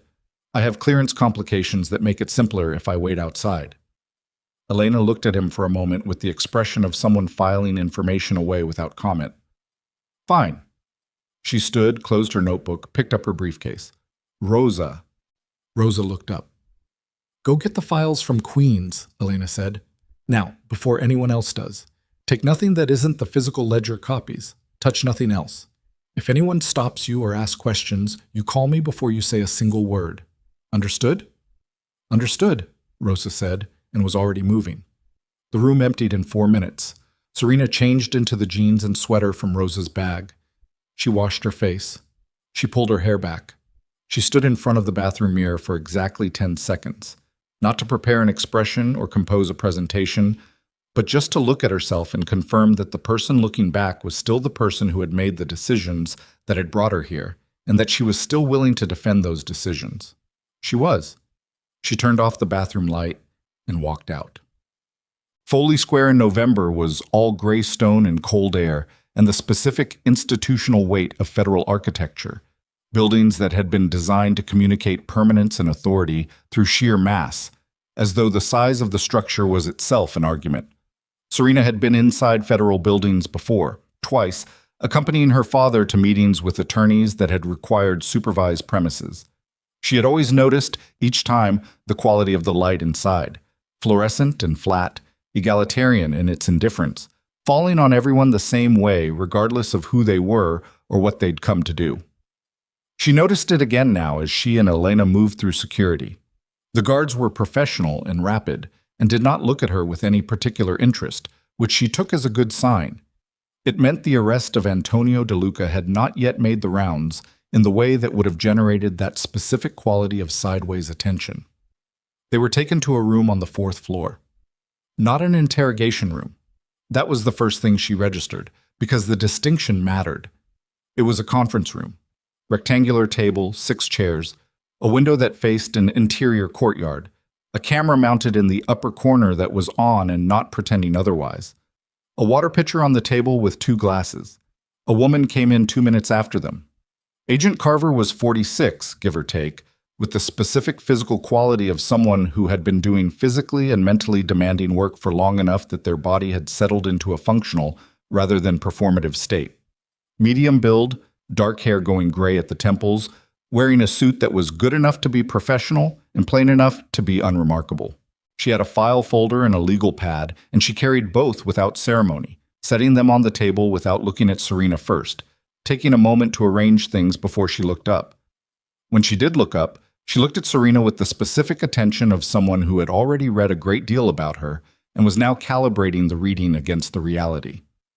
"Ms. De Luca," she said. "Agent Carver," Serena said. "You came quickly." The situation moved quickly. Carver sat. She opened the file, but didn't look at it. "Your attorney has given me a general outline of what you're offering. Before we go further, I want to be clear about a few things." She kept her voice even, unhurried, with the specific pace of someone who had learned long ago that urgency was a pressure tactic, and pressure was a negotiation tool, and she was not currently in the negotiation phase. "We have an active investigation. We have significant documentation. We have a cooperating witness. We do not need what you're offering in order to proceed with the case." "I know," Serena said. "So I want you to understand that you're not here because we're desperate for what you have. You're here because your attorney made a credible argument that what you have is worth hearing." She paused. "Convince me." Elena put a hand briefly on Serena's arm. "Wait," and spoke first. "My client has knowledge of a secondary financial record system maintained by the De Luca organization for 17 years. This system is separate from the primary documentation your cooperating witness has provided, contains notation in a personal cipher, and documents transactions and relationships that do not appear in any of the materials currently in your possession." "How do you know what's in our possession?" Carver said. "Because your cooperating witness doesn't know the secondary system exists," Serena said. Carver looked at her. "Marcus Hale is the family's outside attorney," Serena said. "He has access to the operational and financial records that were maintained for the purpose of legal oversight. The secondary system was not maintained for legal oversight. It was maintained by my father personally, using a notation he developed himself, and the records were never shared with Hale because the purpose of the secondary system was to document things that couldn't be shared with legal counsel without creating liability. She kept her voice level. I found it when I was 17. I've read it in full multiple times in the years since. I understand the notation completely, and I can translate and contextualize every entry. Carver was looking at her with an expression that had shifted slightly. Not impressed exactly, but recalculating. 17 years, Carver said. Starting in the year my father consolidated the financial partnership with the Moretti Syndicate, which means the secondary ledger covers the entire period of the DeLuca-Moretti operational alliance. Every transaction, every third-party relationship, every payment to every official who provided services to the organization during that period. A silence. Carver looked at her legal pad. She wrote something. She looked back up. You said payments to officials, she said carefully. Plural. Plural, Serena said. Another silence. The camera in the corner was running and everyone in the room knew it. The cooperation agreement I need, Serena said, is full immunity for my own liability, including the 2021 account transaction, and the option of reduced sentencing for my father contingent on his cooperation. She held Carver's gaze. In exchange, you get 17 years of documented evidence in a system your cooperating witness didn't know existed, translated by the only person outside my father who can read it. You close a case you've had open for 3 years. And you do it in a way that holds up because the evidence doesn't come from a turned witness with personal liability. It comes from someone with no interest in protecting the organization and every incentive to document it accurately. Carver looked at her for a long moment. Wait here, she said. She took the legal pad and the file and left the room. Serena sat back in the chair and breathed. The room was quiet. Elena was writing something in her notebook. The water in the pitcher caught the fluorescent light and held it. 22 minutes passed. Carver came back with a second agent Serena didn't recognize. Older, male, the specific body language of someone senior. He sat at the head of the table without introducing himself, opened a different folder, and looked at her with the expression of a man who had made a career out of not showing what he was thinking. Walk me through the notation system, he said. She walked him through it. For 40 minutes, she spoke without notes, without hesitation, with the fluency of someone reciting information they have carried for so long it has become structural. She described the cipher, her father's adaptation of a bookkeeping shorthand modified with personal symbols that corresponded to names, amounts, and categories of transaction. She demonstrated with 3 examples she'd memorized verbatim from the secondary ledger.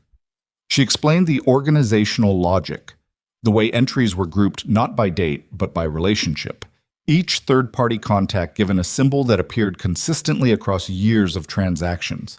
The senior agent wrote continuously. He stopped her twice to ask for clarification, both times on technical notation details. When she finished, he looked at the agent beside Carver, a silent exchange she couldn't fully decode, and then back at her. The copy's in Queens, he said. Physical documents. Yes. We'll need them. My attorney will facilitate the transfer under agreed terms, Serena said, after the cooperation agreement is signed. A pause. And your father, the senior agent said. Does he know you're here? No. When we go to him with the cooperation option, he won't want to take it, she said. That's not who he is. But he'll have the option. That's what I'm asking for. The senior agent looked at her for a moment with an expression she couldn't fully categorize. Not sympathy, not its opposite, something more like the recognition one professional extends to another in a specific and difficult circumstance. Give us 30 minutes, he said. They left. Elena looked at Serena. For the first time since this had begun, she allowed something personal into her expression. You did well, she said quietly. In there. It's not done, Serena said. No, Elena agreed. But the hardest part, the part where they decide whether you're worth dealing with, that part is done. Serena picked up the water glass and drank. Her throat was dry in a way she hadn't registered until now. Her body reporting back from an operation it had been running without her full attention. The physical accounting of adrenaline and held stillness and 40 minutes of carefully sustained precision. Her phone buzzed. Secondary phone. Biscari from outside. Rosa has the files. She's en route to the location I texted you. She's okay. She typed back. Good. Stay close. She set the phone down. She thought about her father in a federal building somewhere in this same city, in a room probably not unlike this one, with agents who knew what Marcus Hale had given them and who were in the process of constructing the architecture of charges against a man who had spent 40 years building something he believed was his. She thought about what it would cost him to be offered a deal. She thought about what it would cost him to refuse it. She didn't know which he would do. She knew which he should do. Those were two different things with her father and always had been. The door opened. It was Carver, alone this time. She sat back down. She had a single sheet of paper in front of her, which she did not slide across the table. She looked at Serena steadily. Full immunity for your personal liability, including the 2021 transaction, in exchange for complete access to the secondary ledger documentation with your translation and testimony. That's available. She paused. Your father's situation is more complicated. Serena waited. We can offer reduced sentencing as part of a cooperation agreement. The offer will be made. Whether he takes it is his decision. Carver held her gaze. What I need you to understand is that if he doesn't take it, that doesn't affect your immunity. Your agreement is separate from his choices. I understand, Serena said. And there's one more thing. Serena waited again. Luca Moretti, Carver said. He came to us this morning. The room went very still in a specific way. He came to you, Serena said. At 8 a.m., with his attorney. Carver's voice was professionally neutral, revealing nothing about how she felt about what she was about to say. He's offering cooperation on the Moretti side of the alliance. Full financial documentation, operational records, the works. A pause. In exchange for immunity and... Carver stopped. He specifically requested that any agreement with the DeLuca family not be structured in a way that would protect you personally. The silence that followed was long.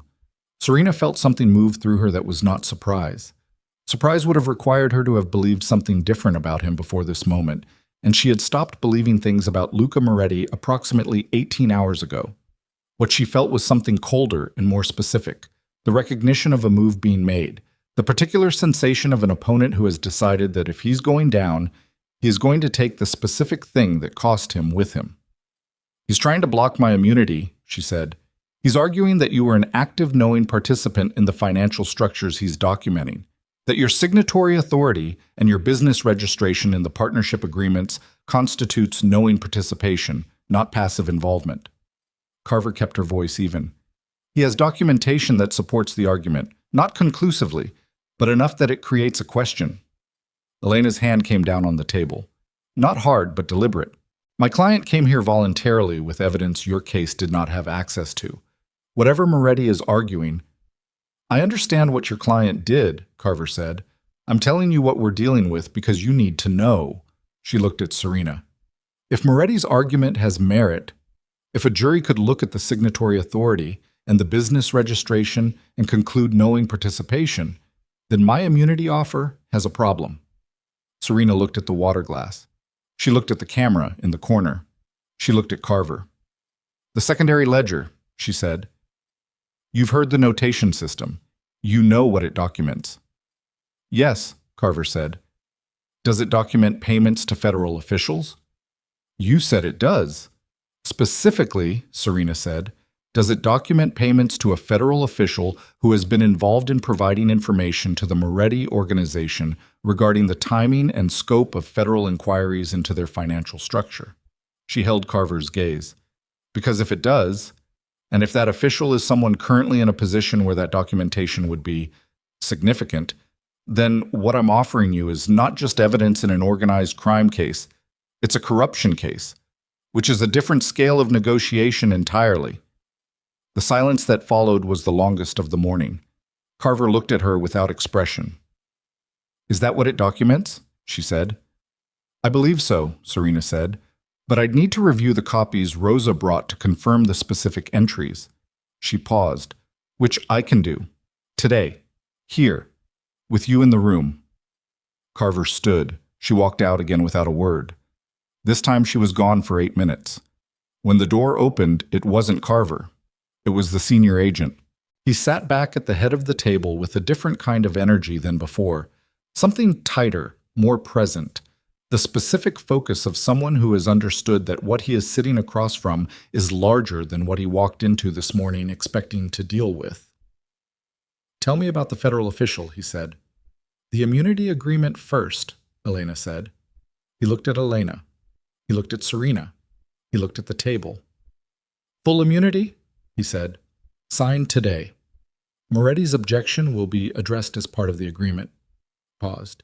"And I need everything in that ledger regarding federal officials. Everything. Not a summary, not a selection. Everything." "Everything," Serena said. He nodded. "Then we have an agreement," she said. The paperwork took 90 minutes. Elena reviewed every line of it with the particular attention of someone who understood that the language of legal documents was the place where good faith agreements went to die. And she changed 4 phrases and added 2 clauses and initialed 12 pages. And at 1:17 in the afternoon, she slid the final page across the table to Serena and pointed to the signature line. Serena picked up the pen. She held it for a moment.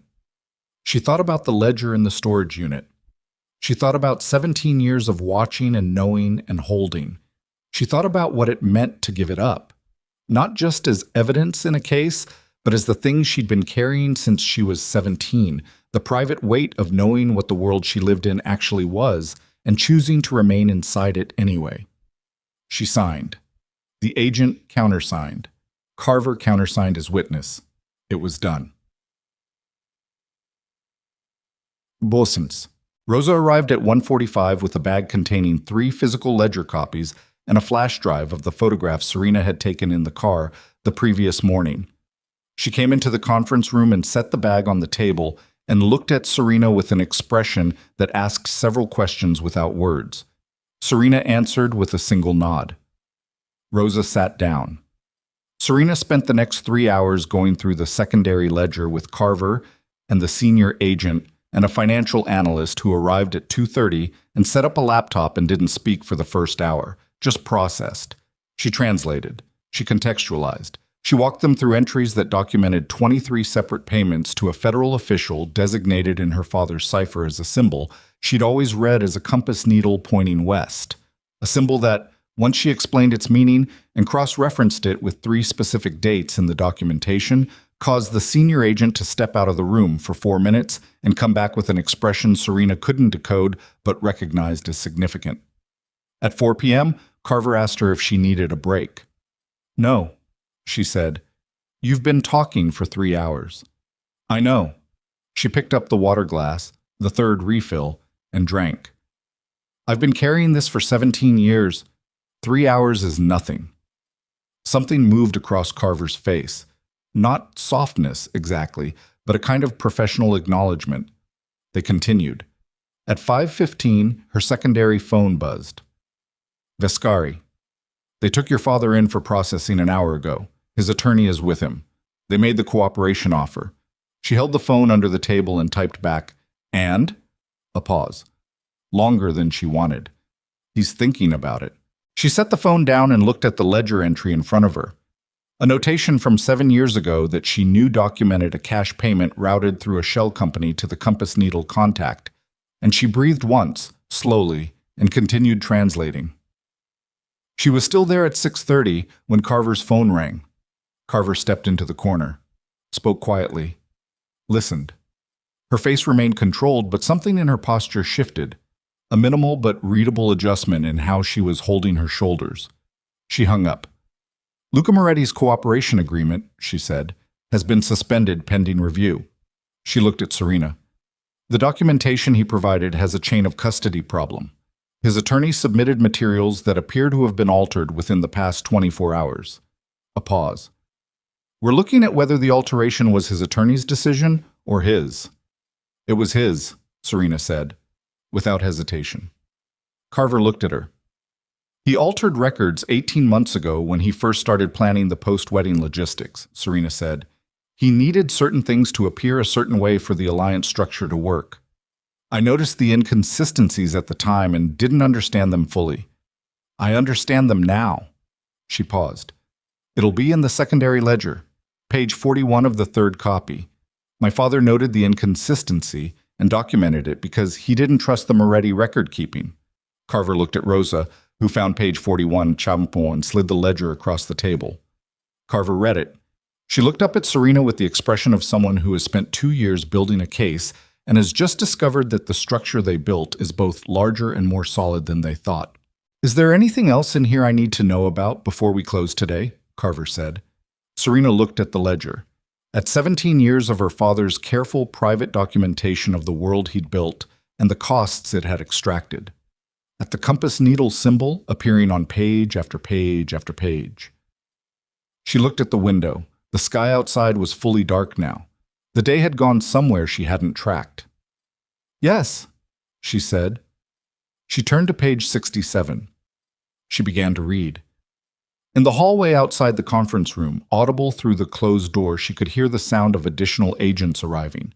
Footsteps, voices, the controlled urgency of an investigation that had just shifted into a different gear. And she felt, underneath the exhaustion and the grief and the complicated weight of what she was doing and what it meant and what it would cost people she loved, a very specific sensation she'd been trying to identify for most of this long day. It was the sensation of having been invisible for a very long time and choosing, finally, to be seen. That was the sensation. She held it for a moment, sitting in that federal conference room at 6:30 in the evening with the secondary ledger open to page 67 and the sound of an investigation accelerating in the hallway outside. And she let herself feel it fully before she set it aside and went back to work. She finished at 8:47 p.m. When the last entry had been translated and contextualized, and the financial analyst had closed his laptop with the particular careful motion of someone handling something fragile, and Carver had gathered the ledger copies into an evidence bag and signed the chain of custody form, and the senior agent had shaken Elena's hand and told her they'd be in touch by morning. When all of that was done, Serena sat alone in the conference room for 3 minutes while Elena handled the final paperwork in the hallway. The room was very quiet. The water pitcher was empty. The fluorescent light buzzed at a frequency she'd stopped noticing hours ago and was noticing again now. The table had the particular dishevelment of a workspace that had been used hard. Papers, pen marks, the ring left by a coffee cup someone had brought in around 4 p.m. She put her hands flat on the table and looked at them. They were steady. She had expected somewhere during the day to come apart in some way. Not dramatically, not publicly, but in the small private ways that the body insisted upon when it had been pushed past a certain point. She had expected her hands to shake again, or her voice to falter, or some moment in the translation to land on her in a way that couldn't be managed. None of that had happened. She had sat in this room for 7 hours and given them everything she had, and her hands had stayed steady throughout. She wasn't sure if that was strength or damage. She supposed she'd find out eventually. Elena came back in and stood in the doorway. "Car's outside. Vescari is with it." Serena stood. She picked up the bag, lighter now without the ledger copies, and she walked out of the conference room and down the hallway and through the security checkpoint and out the front doors of the federal building into the November night. The cold hit her immediately. Real cold now, the kind that had arrived properly since this morning and intended to stay. She stood on the steps for a moment and breathed it in. The specific smell of the city in winter, exhaust and cold stone, and something that was almost clean underneath, the way the air got when the temperature dropped far enough to push everything else out. Vescari was at the bottom of the steps. He was in the same clothes as this morning, which told her he hadn't left, hadn't slept, had spent the day positioned as close to useful as he could be without being inside. He looked at her face when she came down the steps, a quick, thorough look. And whatever he read there, he absorbed without comment. "How do you feel?" he said. "Empty," she said. "In a way I don't have a better word for." He nodded.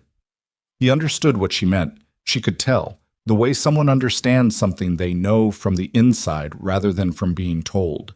He'd done this kind of work, the work of taking apart something large and load-bearing and watching the structure fall, and he knew what the silence after looked like.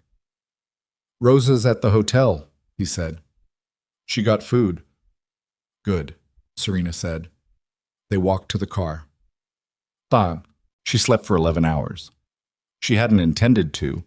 She'd sat on the bed in the hotel room with the intent of thinking through what came next, and Rosa had handed her a container of something warm, and she'd eaten most of it, and then she'd been horizontal, and then she'd been gone, deeply and completely, without dreams she could remember. She woke at 8 in the morning to gray light through the curtains and the sound of Rosa's voice in the next room, low and one-sided. A phone call, handled quietly. She lay still for a moment, taking inventory the way she always did when waking in an unfamiliar place. Where she was, what had happened, what day it was. The inventory took longer than usual. When it was complete, she sat up and looked at her hands. Still steady. She wasn't sure she'd ever stopped checking. Her primary phone, which she'd been avoiding, had 43 notifications. She looked at it for a moment and then set it back down and used the secondary phone to call Elena. "Your immunity agreement is fully executed as of this morning," Elena said without preamble. "Carver called me at 7. The documentation you provided has been formally entered. You're protected." A pause. "They moved on the federal official last night. Arrest was made around 11 p.m. His name will be in the news by noon." Serena absorbed that. "And Luca? His cooperation agreement is voided. The record alteration has been confirmed as his instruction to his attorney, who is now also facing charges. Luca Moretti was arrested this morning at 6 a.m. at his family's secondary property in Connecticut." A pause. "He'll be arraigned tomorrow." Serena was quiet. "Your father," she said. Elena took a breath. "He accepted the cooperation offer, late last night, around 10:30. His attorney called me to let me know because of the condition you set." A pause. "He'll face charges. The cooperation reduces them significantly. He's looking at federal sentencing guidelines with cooperation credit, which means—" Elena paused again, choosing words. "He's not going home immediately, but he'll go home." Serena pressed her thumb and forefinger against the bridge of her nose and held it there for a moment. "He made a statement," Elena said. "When he signed the cooperation agreement, he asked his attorney to pass it to me to pass to you." A pause. "Do you want it now?" "Yes," she said. She heard paper moving. Elena read it. It was 4 sentences. "I built something I believed in, and I built it wrong. I know that now in a way I should have known before. What you did took more courage than anything I have done in 40 years. I am proud of you in a way I don't have adequate language for." Serena held the phone against her ear and looked at the gray light coming through the curtain and did not say anything for a long moment. "Thank you," she said finally. "There's one more thing," Elena said. "Your mother." Serena waited. "She left the country," Elena said, "yesterday. Passport was used at JFK. Flight to Milan. Her family has connections in northern Italy that go back decades." A pause. "She's not a named party in the federal case.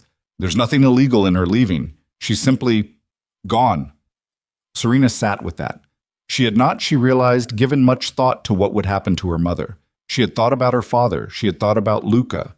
She had thought about the organization, the accounts, the structure of what would remain and what would collapse. But she had moved around Isabella De Luca the way you move around something you can't yet look at directly. "Okay," she said. "That's all I have for this morning," Elena said. "I'll call you when there are further developments. In the meantime, rest, eat. You're not required anywhere today." She hung up. She sat on the edge of the bed. Gone. Her mother had packed a bag and used a passport and flown away to something that had been prepared in advance, because that was who Isabella De Luca was, the woman who always had a plan running underneath the visible plan, the woman who had spent 43 years ensuring that whatever happened, there was an exit she could use. She had taken the exit. Serena thought about the hallway. Please. The one word her mother had produced that wasn't calibrated, wasn't constructed, wasn't the product of 43 years of careful precision. She thought about what it would have changed if the word had worked. Nothing, she decided. And she was glad of that because it meant the decision she'd made had been hers entirely.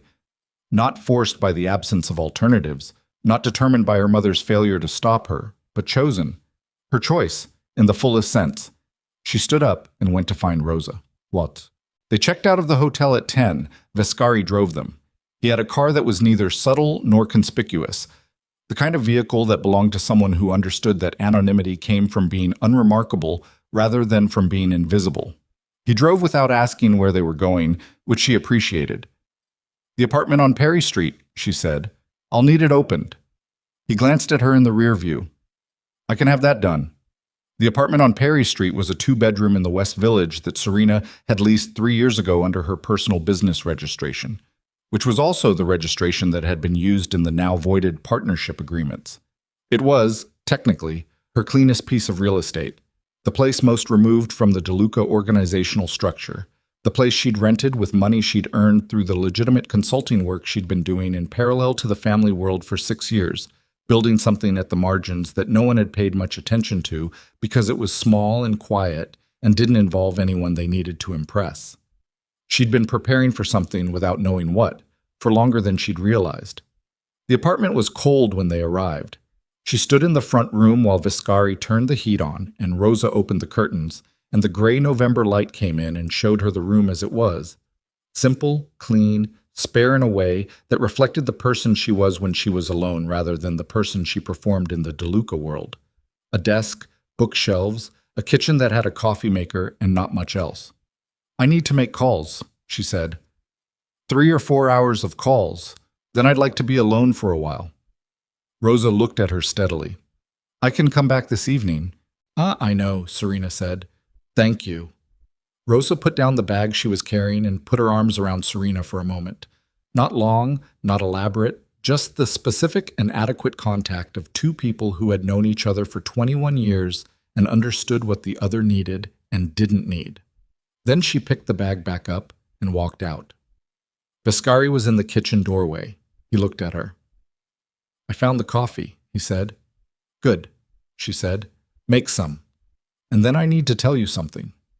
He made coffee. He brought 2 cups to the desk where she'd sat down, and he pulled up a chair across from her and he waited, which she was coming to understand was something he did very well. The specific patience of someone who had learned that waiting was more useful than prompting. "When I was in that conference room yesterday," she said, "going through the secondary ledger, there's a section in the middle, pages 48 through 52, that I didn't translate for them fully." He was very still. "Not because it was irrelevant to their case," she said. "It was entirely relevant. But it documented something that, if I had handed it over yesterday in the state I was in, I wouldn't have been in control of what happened with it." She held his gaze.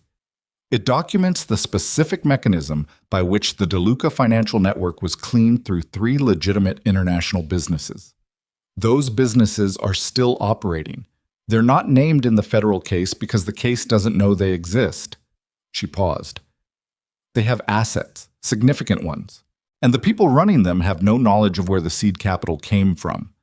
They were brought in later, they're clean, and if the businesses are simply transferred to legitimate ownership without the federal case touching them, they'll continue to operate and the people working in them will keep their jobs." Vescari looked at her.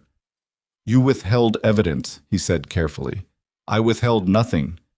The immunity agreement covers my testimony regarding the secondary ledger, not the memorization of specific sections.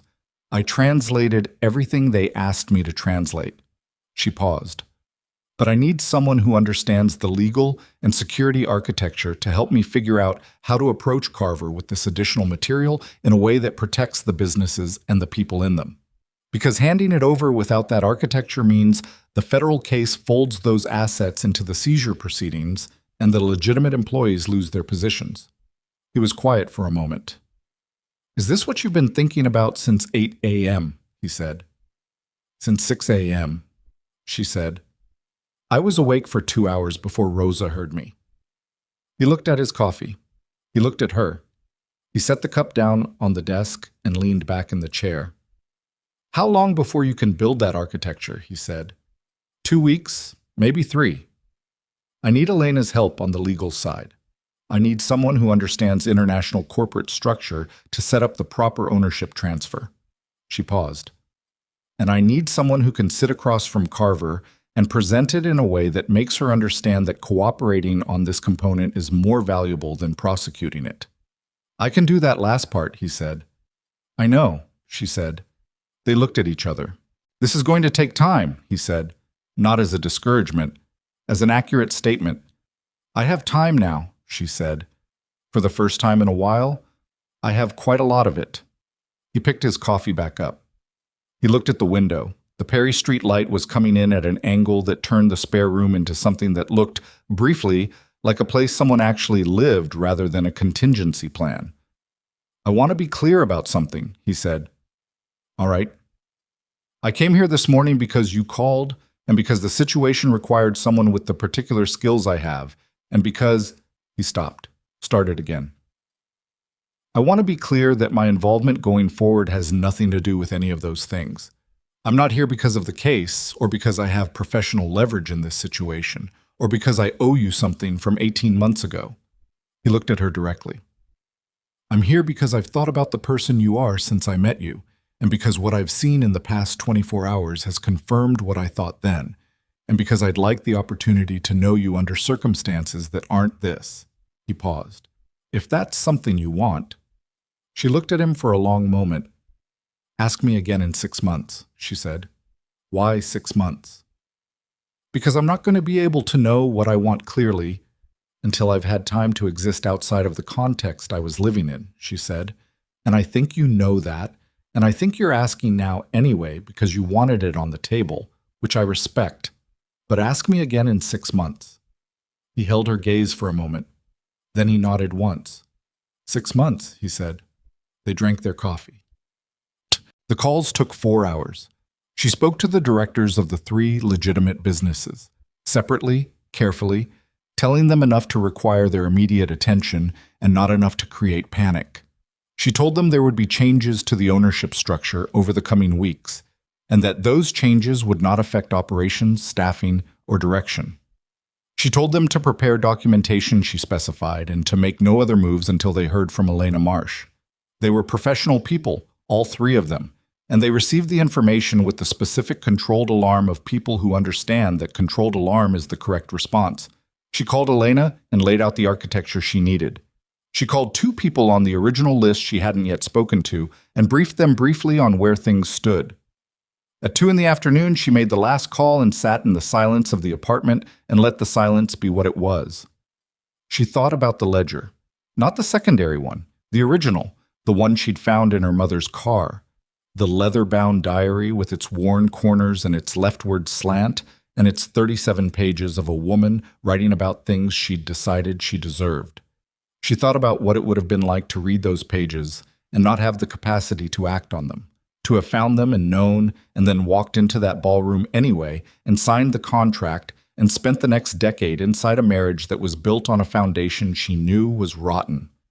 She had seen women do that. She had watched her mother do a version of it for 20 years with her father, the management of an imperfect reality, the daily maintenance of the performance of acceptable.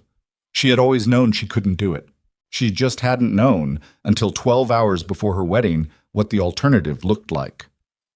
3 weeks later, she was in Elena Marsh's office when Carver called. Elena put it on speaker. Carver's voice was the same as it had been in the conference room. Level, professional, with the particular brevity of someone who communicated efficiently because time was always limited. The business structure your attorney presented, Carver said. We've reviewed it.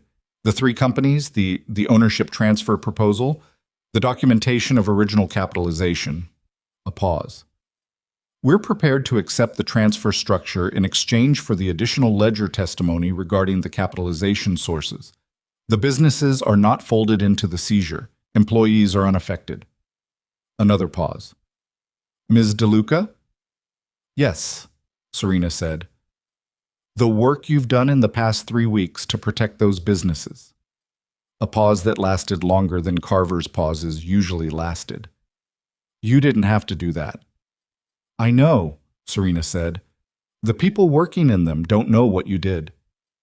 They don't need to, Serena said. A brief silence. We'll be in touch with your attorney for the final testimony scheduling, Carver said, and hung up. Elena looked at her across the desk. She had the expression she sometimes wore now, a kind of professional warmth that was not unprofessional, just the accurate emotional register of someone who had come to know another person through extreme circumstances and respected what she'd seen. "What now?" Elena said.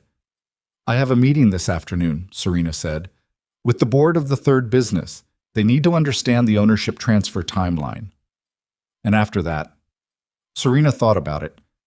"I have an appointment tomorrow with a woman who runs an international financial consulting firm," she said. "She's been building a client roster for 8 years, and she's at the point where she needs a senior partner who understands complex organizational structure and has experience with the gap between how things appear on paper and how they actually work." She paused. "She doesn't know where my experience comes from specifically. I told her I'd spent 20 years adjacent to large institutional power structures with significant compliance challenges, which is accurate." Elena made a sound that was almost a laugh. "And the rest," Elena said, "the family, your mother, all of it." Serena was quiet for a moment. Her father was in a federal facility in New Jersey, awaiting formal sentencing proceedings that would take several more months. She had visited him once, 2 weeks ago, in a room with fluorescent lighting that reminded her of Foley Square. He had been thinner than she'd ever seen him, and he had sat across from her at the visiting table and looked at her for a long moment without speaking, the way he'd always looked at her when he had something important to say and was deciding how to say it. What he said was, "Your grandfather would have understood what you did." She had sat with that. "Maybe," she'd said, "but I didn't do it for him." He'd nodded. He'd understood. They'd talked for an hour after that about nothing particularly significant. The food, a book he was reading, a memory of a fishing trip from when she was 9 that he wanted to tell her about for reasons he didn't explain, though she thought she understood. They were building something from scratch, the two of them, in that room, with whatever materials were available. It was slow work. It was honest work. It was the only kind of work she was interested in anymore. Her mother she had not spoken to. Isabella De Luca was in Milan, in a house belonging to a cousin, living a life Serena couldn't fully picture and didn't try to. She had written one letter, handwritten, 3 pages, the first and only time she'd communicated with her since the hallway, and she had sent it without expectation, and she had not received a response, and she had decided that the act of writing it was the thing that mattered, not what came back. The letter said, "I don't know how to be your daughter right now. I don't know if I'll ever know how to be the version of your daughter you wanted. But I know that what you did came from something real in you, something that was hungry and had been hungry for a long time. And I'm not able to hate you for being hungry, even though I hate what you did with it. I don't know what any of that means for later. I just needed to say it."